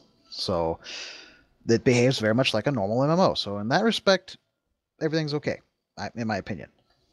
The free to play aspect of it, I really think they're screwing over free to play players in their attempt to kind of force you to play, or force you to pay, I should say. Which I know it's ironic that I'm saying this, considering that I am subscribed. Yes. But the ridiculousness that of like Activision and others, including EA, have done is getting out of hand. And as he pointed out, because we talked about it today, I understand why they're doing it, or why they've been able to get away with it, because as he pointed out, people have paid. Yes, but it was like, in small increments, and so you kind of were eased into it until Battlefront. I believe you have the most relevant examples of that. Yes, the fact that aimbots and hacks are rampant in Battlefront, and I mean it's still a fun game to play if you're looking to de-stress and just shoot things, but if you're looking to level up, it's near impossible when you're into a game where you got 4 or 5 guys with aimbots and they're one-shotting you from clear across the field with a gun that should not be able to do it. Yeah, it's a little ridiculous, and the content hasn't really improved, by my understanding. I mean, we've got space battles in the original. You got the Death Star space battle. I think there's a space battle over Scarif as well. But getting onto a server that anybody's playing is near impossible because I guess with Battlefront 2 everybody has left. And but I mean, I've played the space battles. They've upped. I mean, they've got more maps, and while it's gorgeous, I mean, it is a gorgeously rendered game. I mean, photographic at times where you're just like, this is insane. It's still one note. I mean, it's always the same gameplay. There's no it's just repetitive. It's like a Lego game. It's very repetitious. There are also now accusations that they're abandoning it because the PR has been so bad they just want to get the hands off of it because the game's been out 2 weeks now, and in that 2 weeks there's been complaints of major lag and bugs in the multiplayer, and there hasn't been an update. And also, I'm guessing from I've read so here and there because I looked it up. I wanted to see how bad it is in Battlefront 2. I'm guessing the hacks and aimbots in Battlefront 2 are almost as bad as they were in the first one. I don't know. I've got a coworker who's playing it, and he seems to be enjoying it. Is he playing single player or multiplayer? I honestly don't know. I haven't asked. Okay. I think it's because multi, I would get it just for the single player aspect. But if you can run that game in 4 hours, $70 for a 4-hour game is ridiculous. It's a little stupid. I mean, if you can really run that gambit in 4.5 hours, that's it's like, well, you got to play it on the different levels. I was like, why? Just to do the same thing over with less shots to die? That just, I don't know. It doesn't make any sense. Now, according to the petition, it said that the week the reviewers got their hands on the game to review it, EA had actually tweaked the in-game system to make it seem easier to unlock items so that they wouldn't be able to complain about it. They did. They showed different prices as well as in-game screenshots to reviewers and industry people before launch that showed Luke Skywalker and Darth Vader costing less than they actually cost now after the adjustments. See, if you were to... They said Luke Skywalker was 10,000 credits to unlock, which you can get in-game by playing it, and it takes about 6 to 7 hours of in-game time to unlock. You know what? That's not unfair, in my opinion. You're still getting it then. That's not what it was originally. 60,000 credits. I thought it was That's- closer to like 30 to 40 hours to get them. Yeah, that takes 40 hours to get 60,000 in-game credits. Okay, Or you can 40 pay for it. hours to get one character. Yeah, or you can pay for it, Yeah. $65. which is stupid. Yeah, it's well, who was it? Somebody posted the meme up where it's like, and you shall be called Anakin because we haven't played 40 hours yet. That was good. That's a good meme. That meme has been just running over them. And frankly, the reason why I cited though is because there needs to be a very strong signal sent. And if EA loses the license, which I don't know how that's going to work out in the case of, Star Wars: The Old Republic, because I love that game. It's gorgeous. They're going to end up. It's made under the previous license, so they'll be able to keep doing it. Sort of like how Fantasy Flight is still able to work under the license they have. Well, that's a different license too, and Fantasy Flight has done fantastic. And the one with Fantasy Flight predates the purchase by Disney, if I remember right. I don't think so, actually. I'd have to look, though. It's still a different type of license, though. It is different. It's a different license entirely. It's not video game licensing. It's miniatures, RPGs, tabletop stuff, versus EA, which has the video game license, and they made a big deal of that when that first happened. So yeah, they got the exclusive license. Yeah, that's what they specifically said. And I recall we talked about it, and we all basically said, "Oh boy, this is not going to end well." Well, here we are. Well, speaking of exclusive and non-exclusives, but I mean, just keeping in the same track of things, since we're talking Disney and Lucasfilm and Marvel all this evening. Actually, there is one more thing on the EA front that I did want to talk about. Oh, go ahead, real quick. They stated that one of the reasons that the main reason they did not want to do cosmetic-only lock boxes is because they didn't want to challenge or override canon in a game in which Luke Skywalker and Darth Maul can fight. And Kylo Ren. And Kylo Ren and Darth Vader can fight. Here's where I need the censor beep. It's just a bunch of BS. Yeah. It has nothing to do with it. They're just trying to do, as Alistair pointed out previously, do the whole outdate the outrage. Outdate the outrage. Make the Yep. outrage outdated. Yep. Yeah, Well, we got we changed Firefly things. laughing about it. We changed things. No. Oh, you're just talking about something that we've already dealt with. No, you didn't. Oh, yeah, we did. We did. No, you didn't. Which is another It's like reason. a Monty Python sketch. Yeah, right. Which is another reason why, it's to sign that petition. If they actually lose the license, then granted, I don't know who they go to if they want to stick with just an open developer / publisher. What I would hope is that they take it back and say, you know what, screw it, we're going to resurrect LucasArts. You know what's a shame? Is DICE part of EA or are they their own separate entity? I think they're purchased by EA. Oh, it sucks because DICE is the guys that made that game look so gorgeous. The DICE is owned by EA. BioWare is owned by EA. Every company now that EA had licensed out to work on or is currently working on a Star Wars game with EA has acquired. Which is disappointing. Because the one that was not directly owned by EA that was working on a Star Wars game was Respawn, and they bought them last month. Now, did they have any of these issues with some of their other games, or is it only Battlefront? Need for Speed was botched for pretty much the exact same reason. Don't they do Battlefield 2 or one of those World War II games? Yeah, and Battlefield has very similar mechanics, but Battlefield is not as big a thing as Star Wars. No. Well, I mean, it should be very interesting to see where this goes, because with the petition out there, I mean, how many signatures does it have now? Let's see.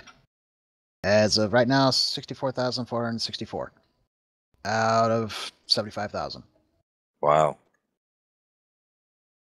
Yeah, I'll sign it because I mean, even though I love the game and all that, but you stopped me from buying it. That stopped me from buying it. I was like, you know what? No, I'm not going to buy a game that I have to grind away against aimbots and all this other crap just to get a character that, oh, you can buy them, not for that. I already paid you $70. Why should I have to pay you another 70 and another 70 and another 70? You don't even get the main character, apparently. Yeah, Ridiculous. you have to spend credits to unlock the character you play in the campaign. So stupid. Firefly, you have failed me for the last time, EA. Yeah, it's going to be a definite black eye. Hopefully, Disney does right and says, okay, you know what? Well, so suppose. I Because, mean, yeah, resurrecting LucasArts would be the way to go. I mean, that would be the smart thing to do, because Activision's just almost as bad. See, the thing is, I don't necessarily want EA to lose the rights to make Star Wars games. I want them to lose the exclusive right to make Star Wars games. Because Respawn can make great games if EA leaves them alone. DICE can clearly do it too. DICE and can clearly BioWare, do we it know, if EA can leave them alone. Yeah, and BioWare, we know, can do fantastic work. And that's actually a big thing. EA got so heavy into Star Wars: The Old Republic that there is just stupid amounts of monetization with the free play mechanics. Like, I can't continue to earn command experience after hitting max level on my characters without paying more money. Unless, you subscribe, in which case it Paying behaves more like money. a typical MMO. Yeah. Which is what I mentioned earlier before you got back. Yes. Like, they really screw over the free-to-play players. They are really trying to, entice you to do the subscription, which honestly, if you're going to play it, that's the way to do it, realistically speaking.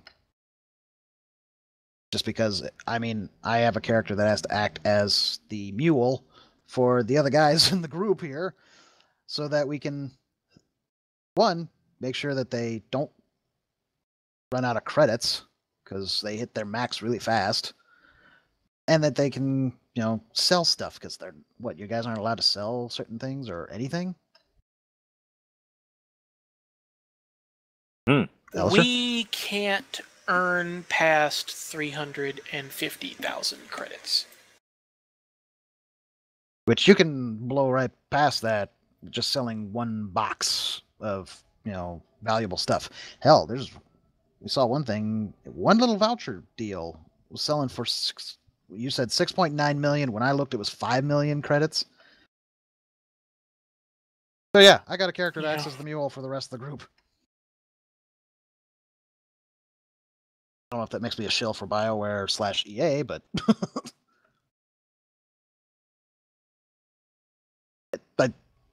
I would say if you're gonna play the Old Republic, I hate to say it, you're better off just doing the subscription. Because it's a great game. Otherwise, if you could just get past the stupid monetization bull. Monetization. Which, granted, if they lose the exclusive license, maybe Disney can be like, you need to knock this stuff off because you're hurting the brand. Maybe they'll actually have to cut back on that. Granted, I doubt it will. The thing is, if they lose the exclusive license and then somebody else goes out there and makes another MMO, and like the spiritual successor to Galaxies, for example, EA would have to, and BioWare would have to change in order to remain competitive. That's why exclusive licenses are bad, because there's no competition to make you do anything really worthwhile. Yeah, because you can just do whatever you want. Say, yeah, I could do this and that, until your player base screams bloody murder. Bloody murder. Understandably so. Yeah, and the thing is, this isn't new. As a matter of fact, the whole thing with the Old Republic isn't the player base screaming any louder than it has previously. It's just them screaming very loudly about a very particular subject at a very particular time. Had this been a Battlefield game, this probably would have been completely blown over. But because it was Star Wars, just a few weeks before Star Wars came out, Yeah, because as I recall, the forums for the Old Republic, if you complain about certain things, especially in regards to, I think, costs and such, they just suddenly you'll find your post removed and you are potentially even banned. Yeah. They have banned and blocked people from posting on the forums for talking about costs and stuff. And let's be honest, when it comes to the Old Republic, and well, a lot of MMOs nowadays anyway, there's really no incentive to keep paying, because look how long it took between Crisis on Umbara and A Traitor Amongst the Chiss. And those are, story-wise, two things to happen directly one right after the other. It didn't take that long. It was 3-4 months. Yeah, that's not unusual. I mean, look how long it can take. But that's Cryptic. That's 3. Yeah, and that's why I said a lot of games, because Cryptic is guilty of this too. It's 3 to 4 months with virtually no new content. Cryptic, at the very least, they do these events like the Mirror Universe event where there are new rewards each time. I don't think there's any new rewards for the Bounty Hunter event since the Bounty Hunter event came out. I honestly don't know. I haven't managed to complete one. I've started. I just never completed. Ironically enough, not on my Bounty Hunter character.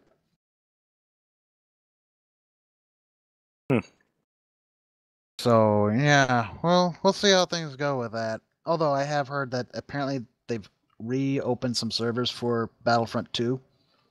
Not EA Battlefront 2. The original Battlefront 2 now has multiplayer, yes. Really? Mm-hmm. And, oh boy, are people looking back and going, why is this game that came out so long ago so much better than this game that came out so recently? So wait, the game I have on my PC, I can go multiplayer?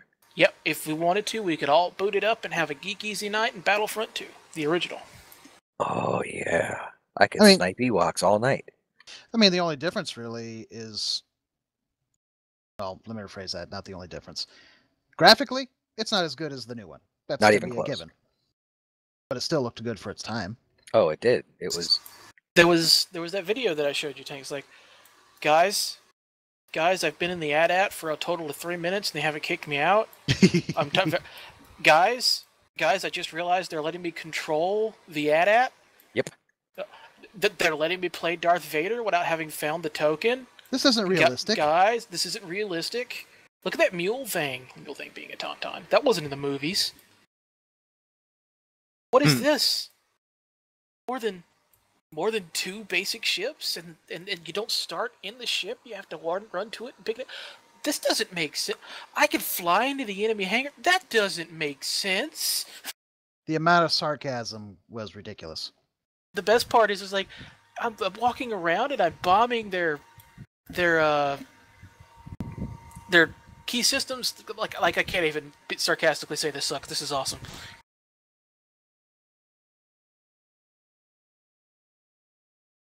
Yeah, I mean, it would have been great if we'd gotten Battlefront 3 back then, because there was a lot of good stuff that they were going to roll out.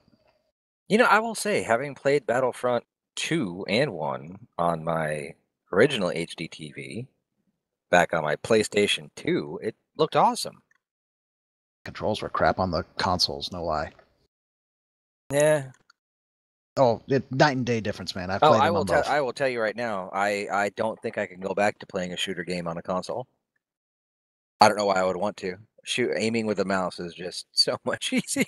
It's easier, it's superior, far more accurate. I don't know how the guys do it spray with and pray on a console. Yeah, I don't know how people get really good with like the thumb, deals with that and whatnot. I mean, We can't all be Halo triple briefly. wreck. I played Halo briefly with a buddy on his console, and I was like, yeah, dude, I can't do this. It's like, oh, you just suck. No, try it on PC. I'll show you what suck is. You know what they need? I just realized that if you're playing like I'm playing Battlefront, I was telling Tank before you showed up before the show. I was playing today. I played a couple of online matches, and the aimbots are ridiculous and stuff. But I'm getting pretty good with a targeting rifle, and zooming in, taking people out from a distance. And every once in a while, putting in like a cycler rifle or my sniper rifle. And thing is, those only last for so long because it's a card. You hit the card, you get like 30 seconds to fire off a shot or two, and then you're back to your old weapon. You can't go prone.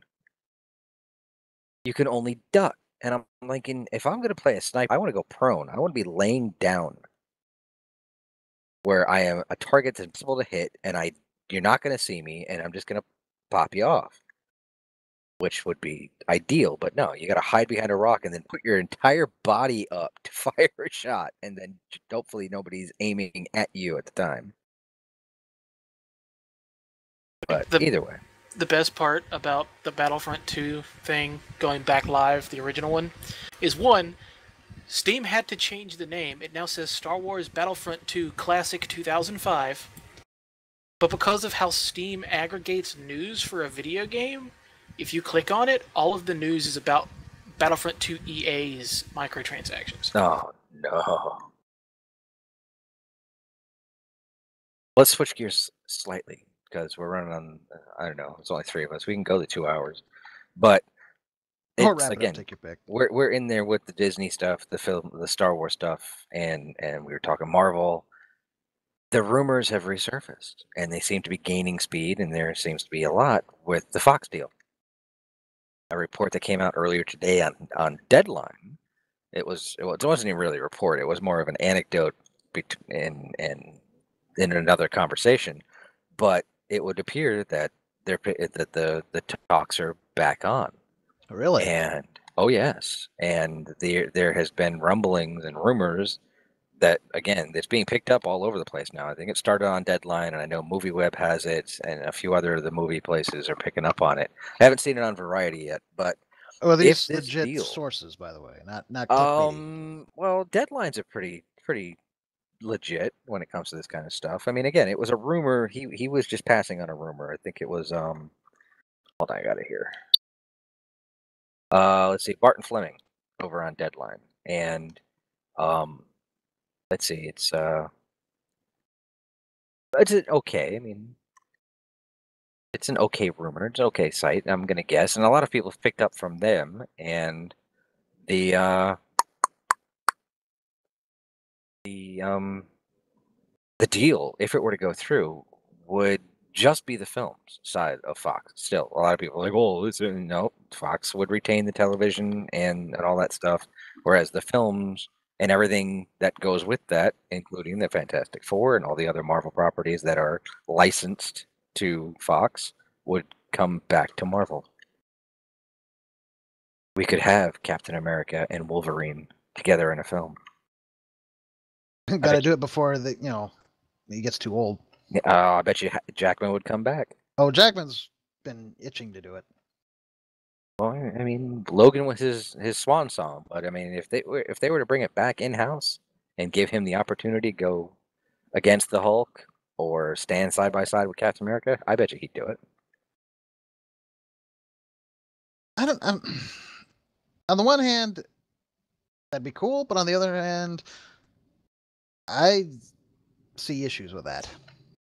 That's an awful lot of media power, in one company.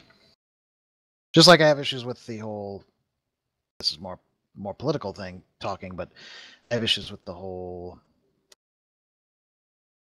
I can't remember which one it is that's looking to buy a newspaper chain, like one of the largest newspaper chains, and they're predominantly cable. I think it might be Comcast. I'm not sure. When you have that much power, that for one, that should be an antitrust issue. Mm. But when you have that much power, that's you can basically write whatever story you want, and there's nobody who can counter it. Because still, there's a vast majority of people who get their news from their local newspapers and TV stations. And if they are allowed to do this, they would own one of the largest chains of newspapers and local TV stations. And it's definitely troubling, in my opinion. So Disney, if they get the Fox movie studios, that's kind of screams of a trust, antitrust violation deal. But I don't know. I'm not a legal beagle, as it were. How come I did not hear about this? When did this come out? What the newspaper thing? No, not the newspaper thing. But again, more Disney stuff. I did not realize that John Lasseter has not been accused of anything as of yet, but his behavior has been brought to the forefront when it comes to the female staffers at Pixar and Disney. John Lasseter. Huh. It wouldn't surprise me if it happens. No. No, I mean, the thing here on Deadline is, how much did Disney know? Well, How it's much just did kind they of like allow? Kevin Spacey. Yeah, true. I mean, there's like it's like Salem witch trials at this point. Let's see. Well, even Garrison Keillor, who was the guy who founded and ran a Prairie Home Companion on NPR. He's been accused as well. Holy crap! Well, Andrew, was it Kreisberg, who was the executive producer of the Flash, Supergirl, and Arrow, and all those? He just got fired. Matt Lauer got fired. Matt Lauer. Yeah, that was the big news this morning. What I don't understand, and kind of going a little bit into the politics thing, but it's big news. You can't really escape it. You've got all of these folks who are just dropping like flies, essentially, because of accusations and whatnot and allegations. In the case of Al Franken, he apologized, and the gal accepted his apology. So, okay, well, and he called for an ethics investigation on himself. Holy crap! Which is impressive, in my opinion. Not saying that clears him. Just that's impressive that you're willing to own up to it and completely own it. So, all right, carry on. We'll see how this clears up. But you got to, the whole Roy Moore and Trump with massive number of allegations. How is this not crushing their own careers? Realistically speaking, it baffles me. Politicians have, I don't know. It didn't crush Clinton. Well, that was also a little bit of a different time. It didn't, and they talked about that. But it still hangs over his head. It still hangs over his head. And it will hang over Trump's head. But, I mean, when you think he doesn't care. Yeah, and I don't think Clinton does either, actually. But this kind of stuff, when you're talking about like I said, the witch hunt that's going on, again, I'm not going to sit there. We're delving into a non so geeky but geeky kind of thing, because it does deal with geeky people, and it affects it affects everything. I mean, when John Lasseter is accused of this kind of stuff, the guy who runs Pixar and Disney's animation stuff, and you got Matt Lauer, who's been on television, NBC News now for what, 3 decades, 2 decades. This kind of stuff. Now, if it was true, and if it is true, and there are multiple allegations, and there are people who are willing to come forward in this kind of stuff, and it did happen, you know what? Oh, it ruined my career. Well, you should have thought of that before you put your hands on somebody. Should have thought of that before you did it. Yeah, but then there's the flip side of it, which I noticed, that everybody's coming out and all this kind of stuff, Matt Lauer and all these other people. The one that still has, I mean, it hasn't gained ground because no one else came forward, was the George Takei one that got me. It was all of a sudden that was swept under the rug. No one's saying a word about that. But there were a few others that got swept under the rug. But it's like Kevin Spacey hung out to dry. He's never going to work in Hollywood, ever. Matt Lauer, most likely because of this, will never get back. I mean, he's done. I mean, this is career-ruining stuff. And it's like, really? Put your hands in your pockets, guys. Well, in the case of like Keillor, for example, he already retired. So you're not really hurting him. The only reason it seems that he's getting some of the attack now is because he came out in support of Al Franken. He's also said some controversial things in the past, so all right, you might be you might be earning that one, buddy. But still, the timing's a little, I don't know, seems a little questionable there. I'm not saying it didn't happen, And Charlie as a Rose? guy, really can't, say, oh no, it couldn't possibly have happened. There's no way. You're just making it up, because I don't have the same experiences. So just full disclosure there. But in the case of like George Takei, I think it's how he responded that changed the texture and tune of the story versus Kevin Spacey, whose apology was really not an apology. No, it wasn't an apology. I mean, there's been little tiny things. What was it? The one. I mean, it was. I don't want to bring in the social media aspect of it, which runs very hardcore lines with political outviews and outlooks, and how outspoken someone is in certain groups. But Takei, there was only one person that accused him, and the guy got real silent afterwards. Whereas some of the other people who have come forward have not been silent. They have come forward and they keep coming forward and that kind of stuff. And they are willing to tell the story once that the ice is broken, and usually brings more people out of it. Whereas Takei, only one guy came forward. No one else did. So it's okay. We'll see it that way. Of course, we also don't know if, the massive fans of Takei went out and gave him death threats. I mean, yeah, we don't know. That's happened before. Yeah, it has happened before. I think one of the biggest ones that got me, the one that really struck home for me on the aspect of how strong the media hype is around certain people was, I mean, a lot of people don't know Lena Dunham, who she's a very hardcore feminist, very outspoken on Twitter towards women's issues and stuff like this, and has been very outspoken in the way she has come across that victim blaming is not the way to go. That just, I mean, if a woman comes forward, you have to believe her until the proof was provided that nothing happened. And that all changed when a friend of hers was accused. And on Twitter, she was very outspoken that, oh, no, well, and then everybody turned on her. And I was like, wow. I was like, wait a second. You can't sit there and have it for everybody a blanket statement that all men are rapists and that all blah, blah, blah. And then when your friend is accused of it, to say, oh, he's a great guy, he never did this kind of thing. It's like, what about believing the victim? So it's touch and go, because with the Takei thing, possibly it could have been an aspect of, I'm going to get famous. Watch what happens. And some of the other stuff, oh, I'm going to get famous. And that's where there's a line that has to be drawn here. It's like, do we know there are pigs in Hollywood? Sure, we know there are pigs in Hollywood. There's plenty. Yeah, I mean, Hollywood is not called Babylon for no reason. But the ability to destroy someone on their entire life with an accusation is kind of scary, especially if the accusation is false. But in the eyes of public opinion, one accusation and this sometimes is all it takes.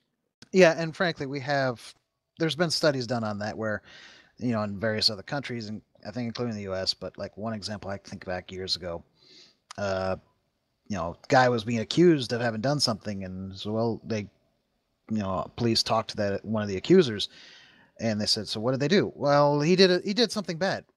Well, no, that's not what you said. Well, that's what they told me to say. Yeah, that kind of stuff. I'm not saying that's what's happening here. No, I'm not saying that either. But so, I mean, that danger is there. We have to admit that danger is there. That said, I would still rather say we should listen to the people who are making these accusations. Yes. And go from there. That, and I don't understand it. I don't. Yeah, I just don't have it in my mind. My mindset isn't that. I mean, what? Maybe I don't have the power. Maybe that's what it is. Maybe I don't have the power and the influence. But I don't understand the mindset that would go into that kind of stuff, especially when it's going to destroy not only you, but other people. And then it becomes, because it is pop culture at this point, because a lot of the people that are being accused are in, I mean, it's just like, I'm just waiting, because like every day there's an accusation against an actor. Very few actresses, but there are actors left and right, actors, producers, directors, news anchors. I mean, I didn't realize Charlie Rose got fired for the same crap. I don't know. John Lasseter, though, holy crap. Firefly's pointing on, it's innocent until proven guilty, and that's true. It's innocent until proven guilty. I mean, even Whoopi Goldberg I can't remember whose was she was coming out in defense for. It might have been for Bill Cosby. Possibly. I think it's been a while. Was arguing we should be sure before we just jump on this bandwagon. That's the problem in today's day and age, though. Well, it goes back to the whole "I want what I want when I want it." Yeah. That kind of attitude, and because it's coming out now, everyone's jumping on it. I mean, it's a very complicated thing. We're not going to solve it here on the Geek EZ. No, we're not. And I mean, it's scary. It really is a scary thought, especially when you look at things that were known. It's like the Kevin Spacey thing. Everybody knew.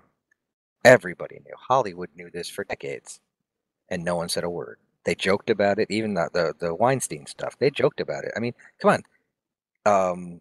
Seth MacFarlane made jokes about it at the Academy Awards, and people laughed it off. And it was like, because everybody knew. It was like, okay, yeah, and this is how Hollywood's run. This is how Hollywood's been run for 100 years. Well, not anymore, because I mean, I could understand if it's somebody said something that was inappropriate or could have been viewed as inappropriate. Yes. Should they be destroyed for something they said? No. If you're out there touching people, that's a whole different story, and that's what I'm guessing Lassiter was accused of. Yeah, and I mean, you got senators and whatnot. That whole influence and power thing, it does get to people, and it's. I don't get it either. No, everyone knew is not an exaggeration when it comes to Kevin Spacey. I knew about Kevin Spacey back in the 1990s because I was working on movies, and the producer of a film I was working at, we had gone out for a drink after the shoot one day, and we were all talking about things. And he was talking about actors and stuff that have been on shoots that he would produce, and Kevin Spacey was one of them. And no one brought it up, no one asked him about it. He just threw out the anecdote that little kids were not allowed around Kevin Spacey on set. So a lot of people knew. And I mean, Seth MacFarlane has been making jokes about Kevin Spacey on Family Guy for about 10 years now. And it always involves Stewie and getting stuck in his basement and that kind of stuff. So, but yeah, it's the Weinstein thing. The way everybody laughed at the joke that Seth MacFarlane made at the Academy Awards, I would take it to say, yeah, everybody knew. At least Hollywood knew. Well, everybody in the industry, you know how that kind of works. Yeah, in the industry. I don't mean like everybody in the public. Because I mean, even my sister, she was shocked. She was like, what? But I was like, yeah, I knew. There's a special place in hell for those kind of people. I'm talking about the little kid thing. The little kid. Yeah. Ain't right. Like one thing. No. It's okay, but back on to good stuff. Yeah, again, just to wrap that up, yes, it is innocent until proven guilty. So in the case of George Takei, maybe that's what's happening. We don't know. Possibly, yeah. We're not involved in those kind of investigations, and nope. But all the same, yes, if you feel that you have been in that situation and been taken advantage of, touching it properly, whatever, yes, you should scream about it, because that's how we change society's behaviors. You need to come out on it. In which case, I don't recall ever doing it, but I apologize in advance. Yeah. Actually, I don't think I've ever done anything like that. You know what's really sad, though? It's like I had to go through all that sensitivity training and all that sexual harassment training, a couple of jobs I had, and I hate to say it, but some of the women were worse than I was. They could tell some raunchy jokes and say some really raunchy things. To be sure. I mean, I've heard more than one writer on like TV shows that say it was and games. As a matter of fact, Duke Nukem, the latest one that came out, the voice actor said, "Just for your awareness, guys, it wasn't dudes who wrote the comments in it. It was women." Yeah. So I mean, this is not based on what's swinging between your legs. This is your mindset. It's the brain. Oh. Yeah, even Terminal Lance has discussed it. Granted, the way they discuss it is more pertinent to military stuff, and in that instance, he points out something that I never really thought about until he mentioned it. It's like, there's women Marines, obviously, there's female Marines, female soldiers, etc., and somebody apparently had asked him, the author and creator of Terminal Lance had asked him, do female Marines draw like vaginas in the outhouses. Oh my god, that's hilarious. Because guys will doodle as they're doing their business in the porta potties, and you will find a bunch of quote unquote dicks. And he's like, I thought about that. He drew a comic about it where women, he's like, you know what? This is science. I've never seen any vaginas drawn on there. So there's either two things. Either they drew nothing at all, but the Marines, so they're going to do something. They're going to draw something. So they drew dicks. Women are drawing dicks. It's like, it's science. That's the way it's got to be. That's they're like doing cleavage. nothing or they're drawing the other thing. That's like cleavage. Everybody looks at cleavage. Doesn't matter what sex you are. It's pretty true. Yep. On a lighter note, completely off the subject of this, to get back into things. Did you hear about the director of Blade Runner 2049 kicking Ridley Scott off set?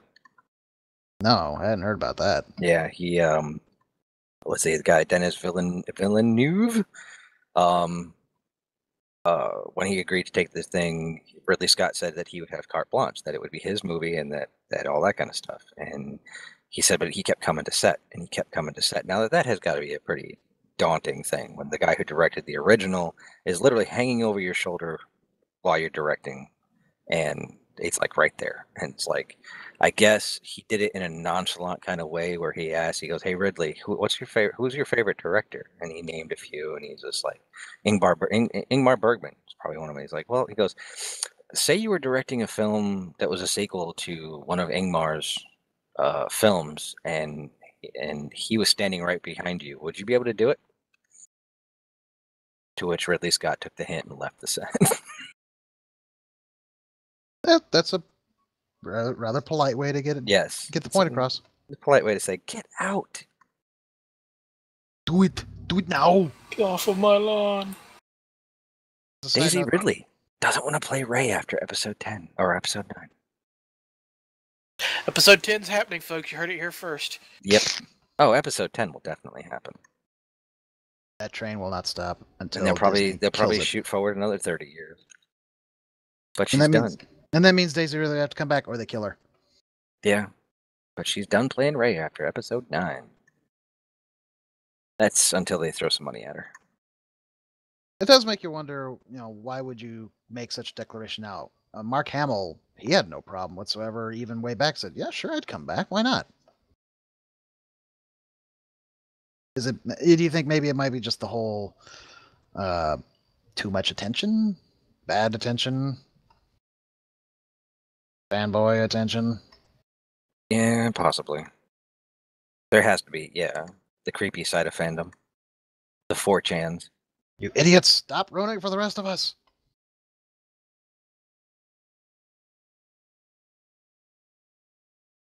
Stop driving the good ones away.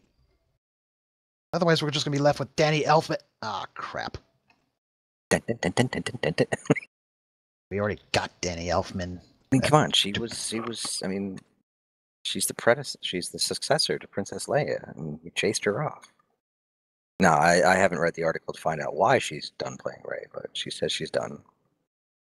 Maybe it's the case of like same as with Christian Hayden said, he didn't want to be typecast. He didn't feel that he deserved it. So that's why the roles that were coming to him. So that's why he turned them down. Possibly. It could be the same thought process. Yeah, and I'm still not object to him coming back to play Anakin as a Force ghost. I'd actually welcome it. Pops up as a Force ghost. You dance, Mother Griffer. I think I read that for the first time in a Star Wars book. Mother Griffer? No, just Griff. I mean, Criff. Oh, I've seen it multiple times. Well, in the EU, yeah. But in the newer books, I've only seen it once or twice. It's basically the Star Wars version of Frack. Yeah. Which is the Battlestar Galactica version of... Oh, wait, you can't say that. Mm. It's the Battlestar Galactica version of Frel, which is from Farscape. Yes. What the hell? Let's see, how many more of these can we get in here? Smurf. Smurf, you Smurf and Shazbot. Smurf. Shazbot. That was the original. Oh no, Shazbot was before Smurf. But you never think about how dirty mouth the Smurfs really are.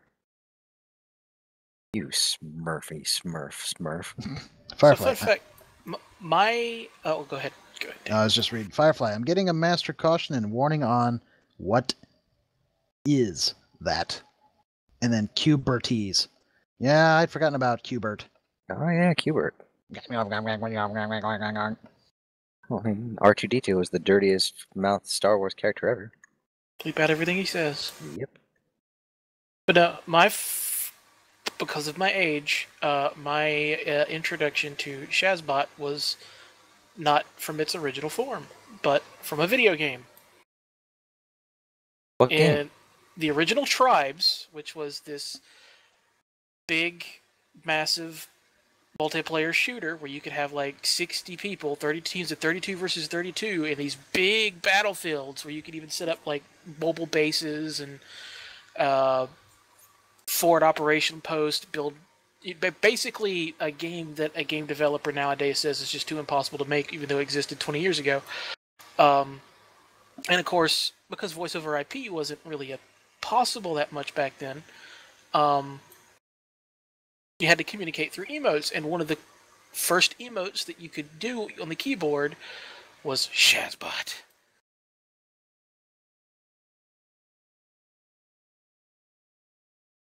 Shazbot. So, well, we're at the 2-hour mark. You know, Last call. Last call, but I know I'm just for next week. Even though Star Wars will be a week away or 5 days away from us then. Not even that. Yeah, 10. I don't know. What are we? 15 days now? 7 days? So we're a week away then. But one thing we haven't touched on, and I'm sure we've all seen the trailer for it, was the Tomb Raider movie. Actually, I did not. I have not seen it. Seen a trailer. Really? And I saw it both viewings, or all the viewings of Justice League and on Thor. Nope. Wow, interesting. Well, you should look it up. Actually, Star Wars is the 15th, right? Yeah, Officially, opens the 14th. So, yeah, officially the 15th. We're going to be actually 2 shows between now and then. 2 shows, okay. Well, next week, I mean, if you guys do want to watch it and stuff, I'd love to touch on it just because thoughts. On the actress playing Lara Croft. It looks like they're going with the more recent Lara Croft the modern iteration. Yes.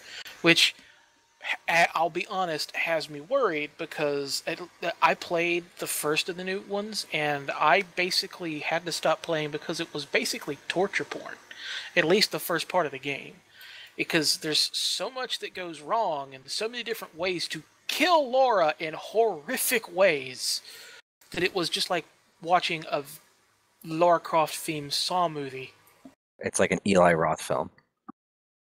Now, I didn't get that from the trailer, that they're going in that direction, but they're definitely going with the more modern, non-physics defying physicality of Lara Croft, not Laura. But yeah, it's just, take it to gander at the trailer, because it's not going to spoil anything for you aside from the fact that, well, I'll talk about it next week. I don't want to give away the trailer. Okay. But yeah, Angelina Jolie did an okay job with what she was given, aside from the ginormously huge Fredericks of Hollywood bosoms she was given. She's no small person as it is when it comes to that, but they totally over-endowed her. Little extra enhancement. To be fair, the version of Laura they were basing her on was very over-endowed. Well, yeah, yes. Of course. She never had to worry about falling down forward. She would just bounce right back up. Well, you also keep in mind that the technology for the computer games at the time wasn't all that great, so... She was literally triangle tits. That's true. So, really, someone actually cosplayed that version of Laura. Oh, dear Lord. Well, what I was going to say is, really, that just means that the original Tomb Raider films were completely unrealistic because it didn't look anything like the game at all. No. Where was the outrage then? Well, the new one actually does look pretty close to the games from what I've seen of the newer version. But there's that. So, last call, guys. Anything? I do have one thing. Give me a second here. If somebody else has got something, go for it. Actually, my last call is just to put this up on the stream.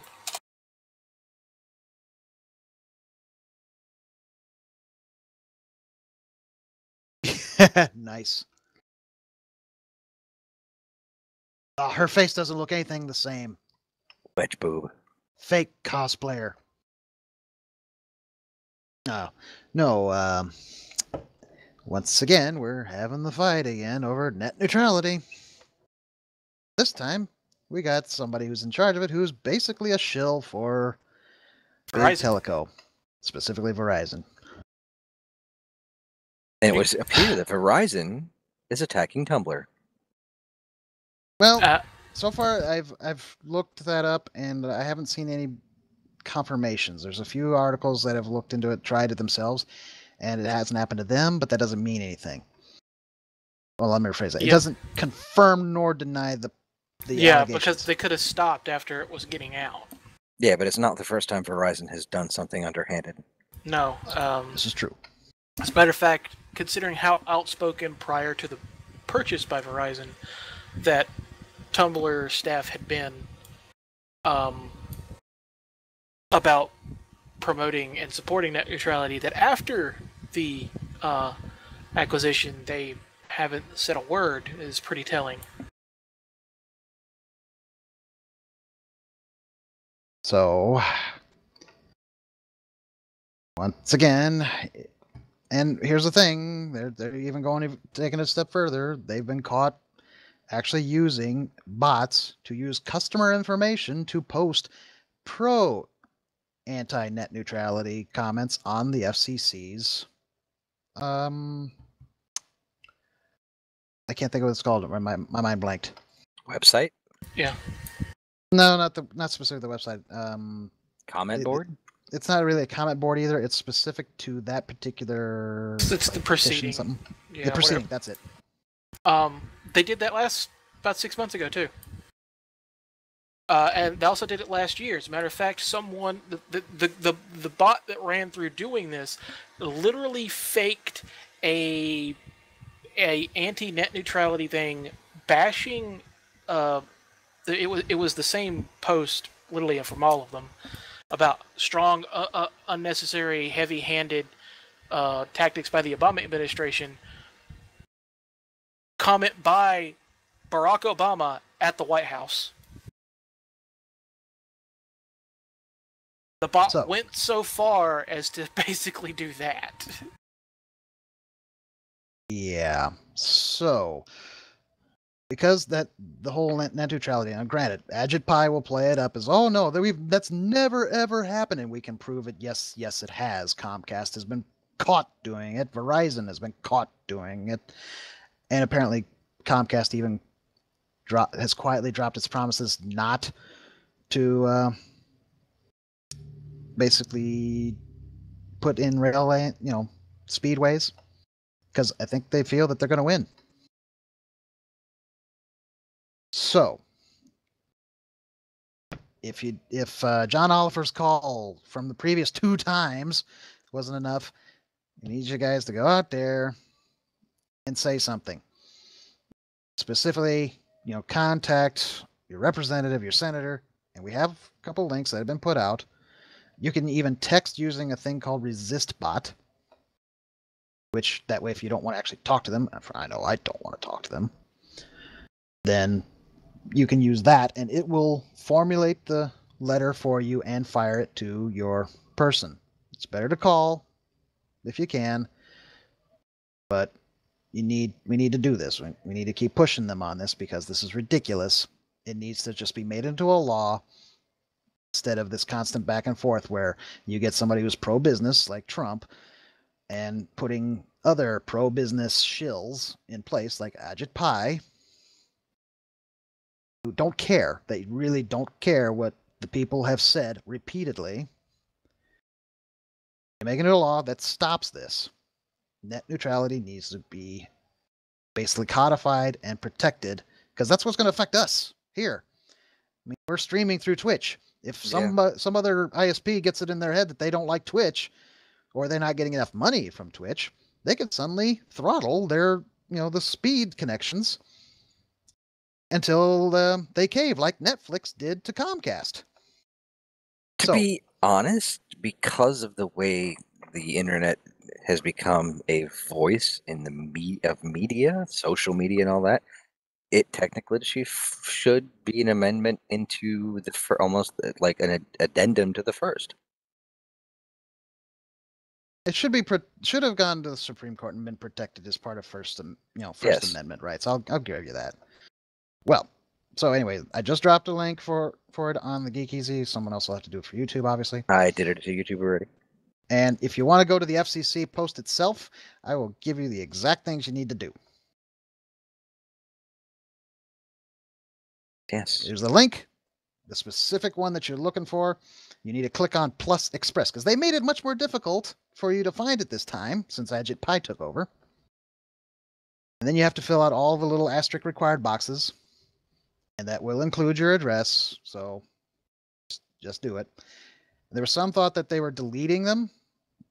I checked to see if they deleted mine, and it's still there, so I don't think that's happening. Hell, the FCC straight out came out and said they're not deleting anything, even if it's created by a bot, which is problematic in and of itself.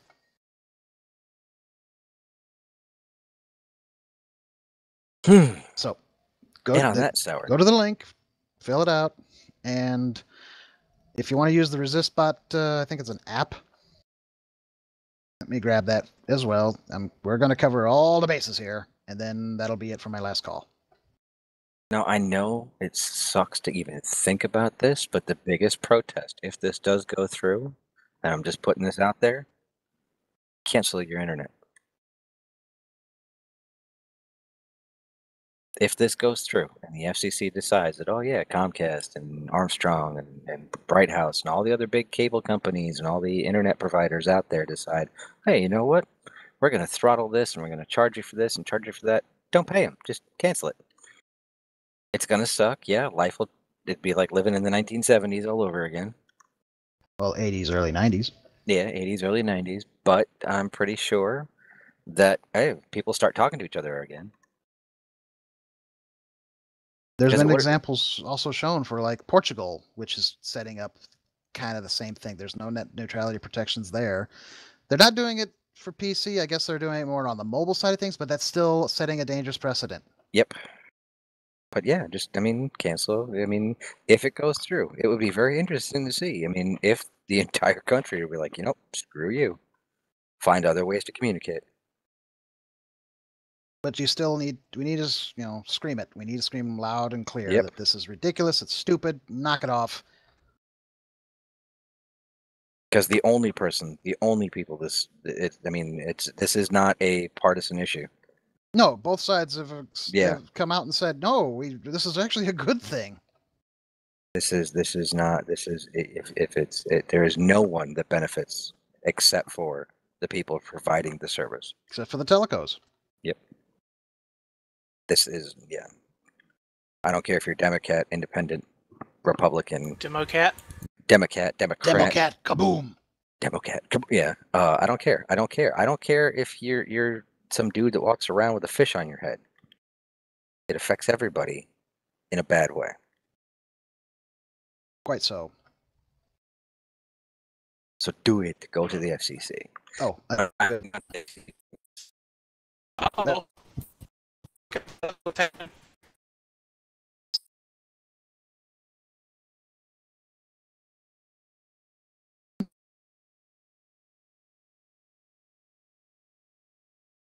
You there? Oh, there we are. Oh, good Lord. They're on to us. Yeah. It's probably Fox coming after us finally. Dun dun dun dun. I did have one positive thing for the last call. Sorry. Let's end on a positive. Positive note. So I don't know if you saw it or I don't think you participated. You remember Inktober? Mm-hmm. Okay, so quick rundown for everybody listening in. Inktober is where artists will try to do one image, draw an image, ink it every day for all of October. Hence Inktober. Well, I don't draw in ink, so that's not going to work for me. I was like, I kind of like to participate in that. Maybe others would too. I'm going to do something called December. Essentially, take images that exist, be it a pencil sketch, inked image, I prefer inked images, and color them up. Just with basic colors, nothing fancy, no highlights or anything. Just basic flat colors and try to do it one per day. Hence, December. I've got a pile picked up. I've got alternates just in case I want to do more. So I'm ready to go for that. Cool. And on that note, I got one more thing. No. We'll be back next week. Hopefully the whole gang will be back. Hopefully. If we have internets. If we have internets. Until then, this is the Just Us League. And we'll be back in 7 days. Until then, who am I going to be until then? I could pick anybody, right? Yeah, pretty much. Until then, I'm Dan Rather. Not. I'm Walter Cronkite. Tank is Tank. He won't change for nobody. Nope. All right. I'm done. You done? I'm done. Alistair, you done? I mean, unless you want examples of why we need net neutrality, yeah. No, I think those are pretty much out there everywhere. Do you think you used to be kind of meh about the idea? Oh no. I'm all about not paying more money. Yeah, but it took us a while to get you into it. Yeah, I was kind of back and But forth on it. you No, acknowledge because this is the most gutting it has ever been. This is horrific. This is just horrific. This is like, I don't like bullies. And this is a bully tactic. It's a blatant grab. But anyway, moving on. Moving on. We'll be back. 7 days. Watch us then. Or don't. Watch us in between. We have tons of videos out there. 7 days. Haven't been naming them. We should probably start naming them again. This one will be Screw the FCC or... Or, oh, we can't continue that line. We apologize for that sexual harassment. Good night, everybody. Good night, Dr. Ned.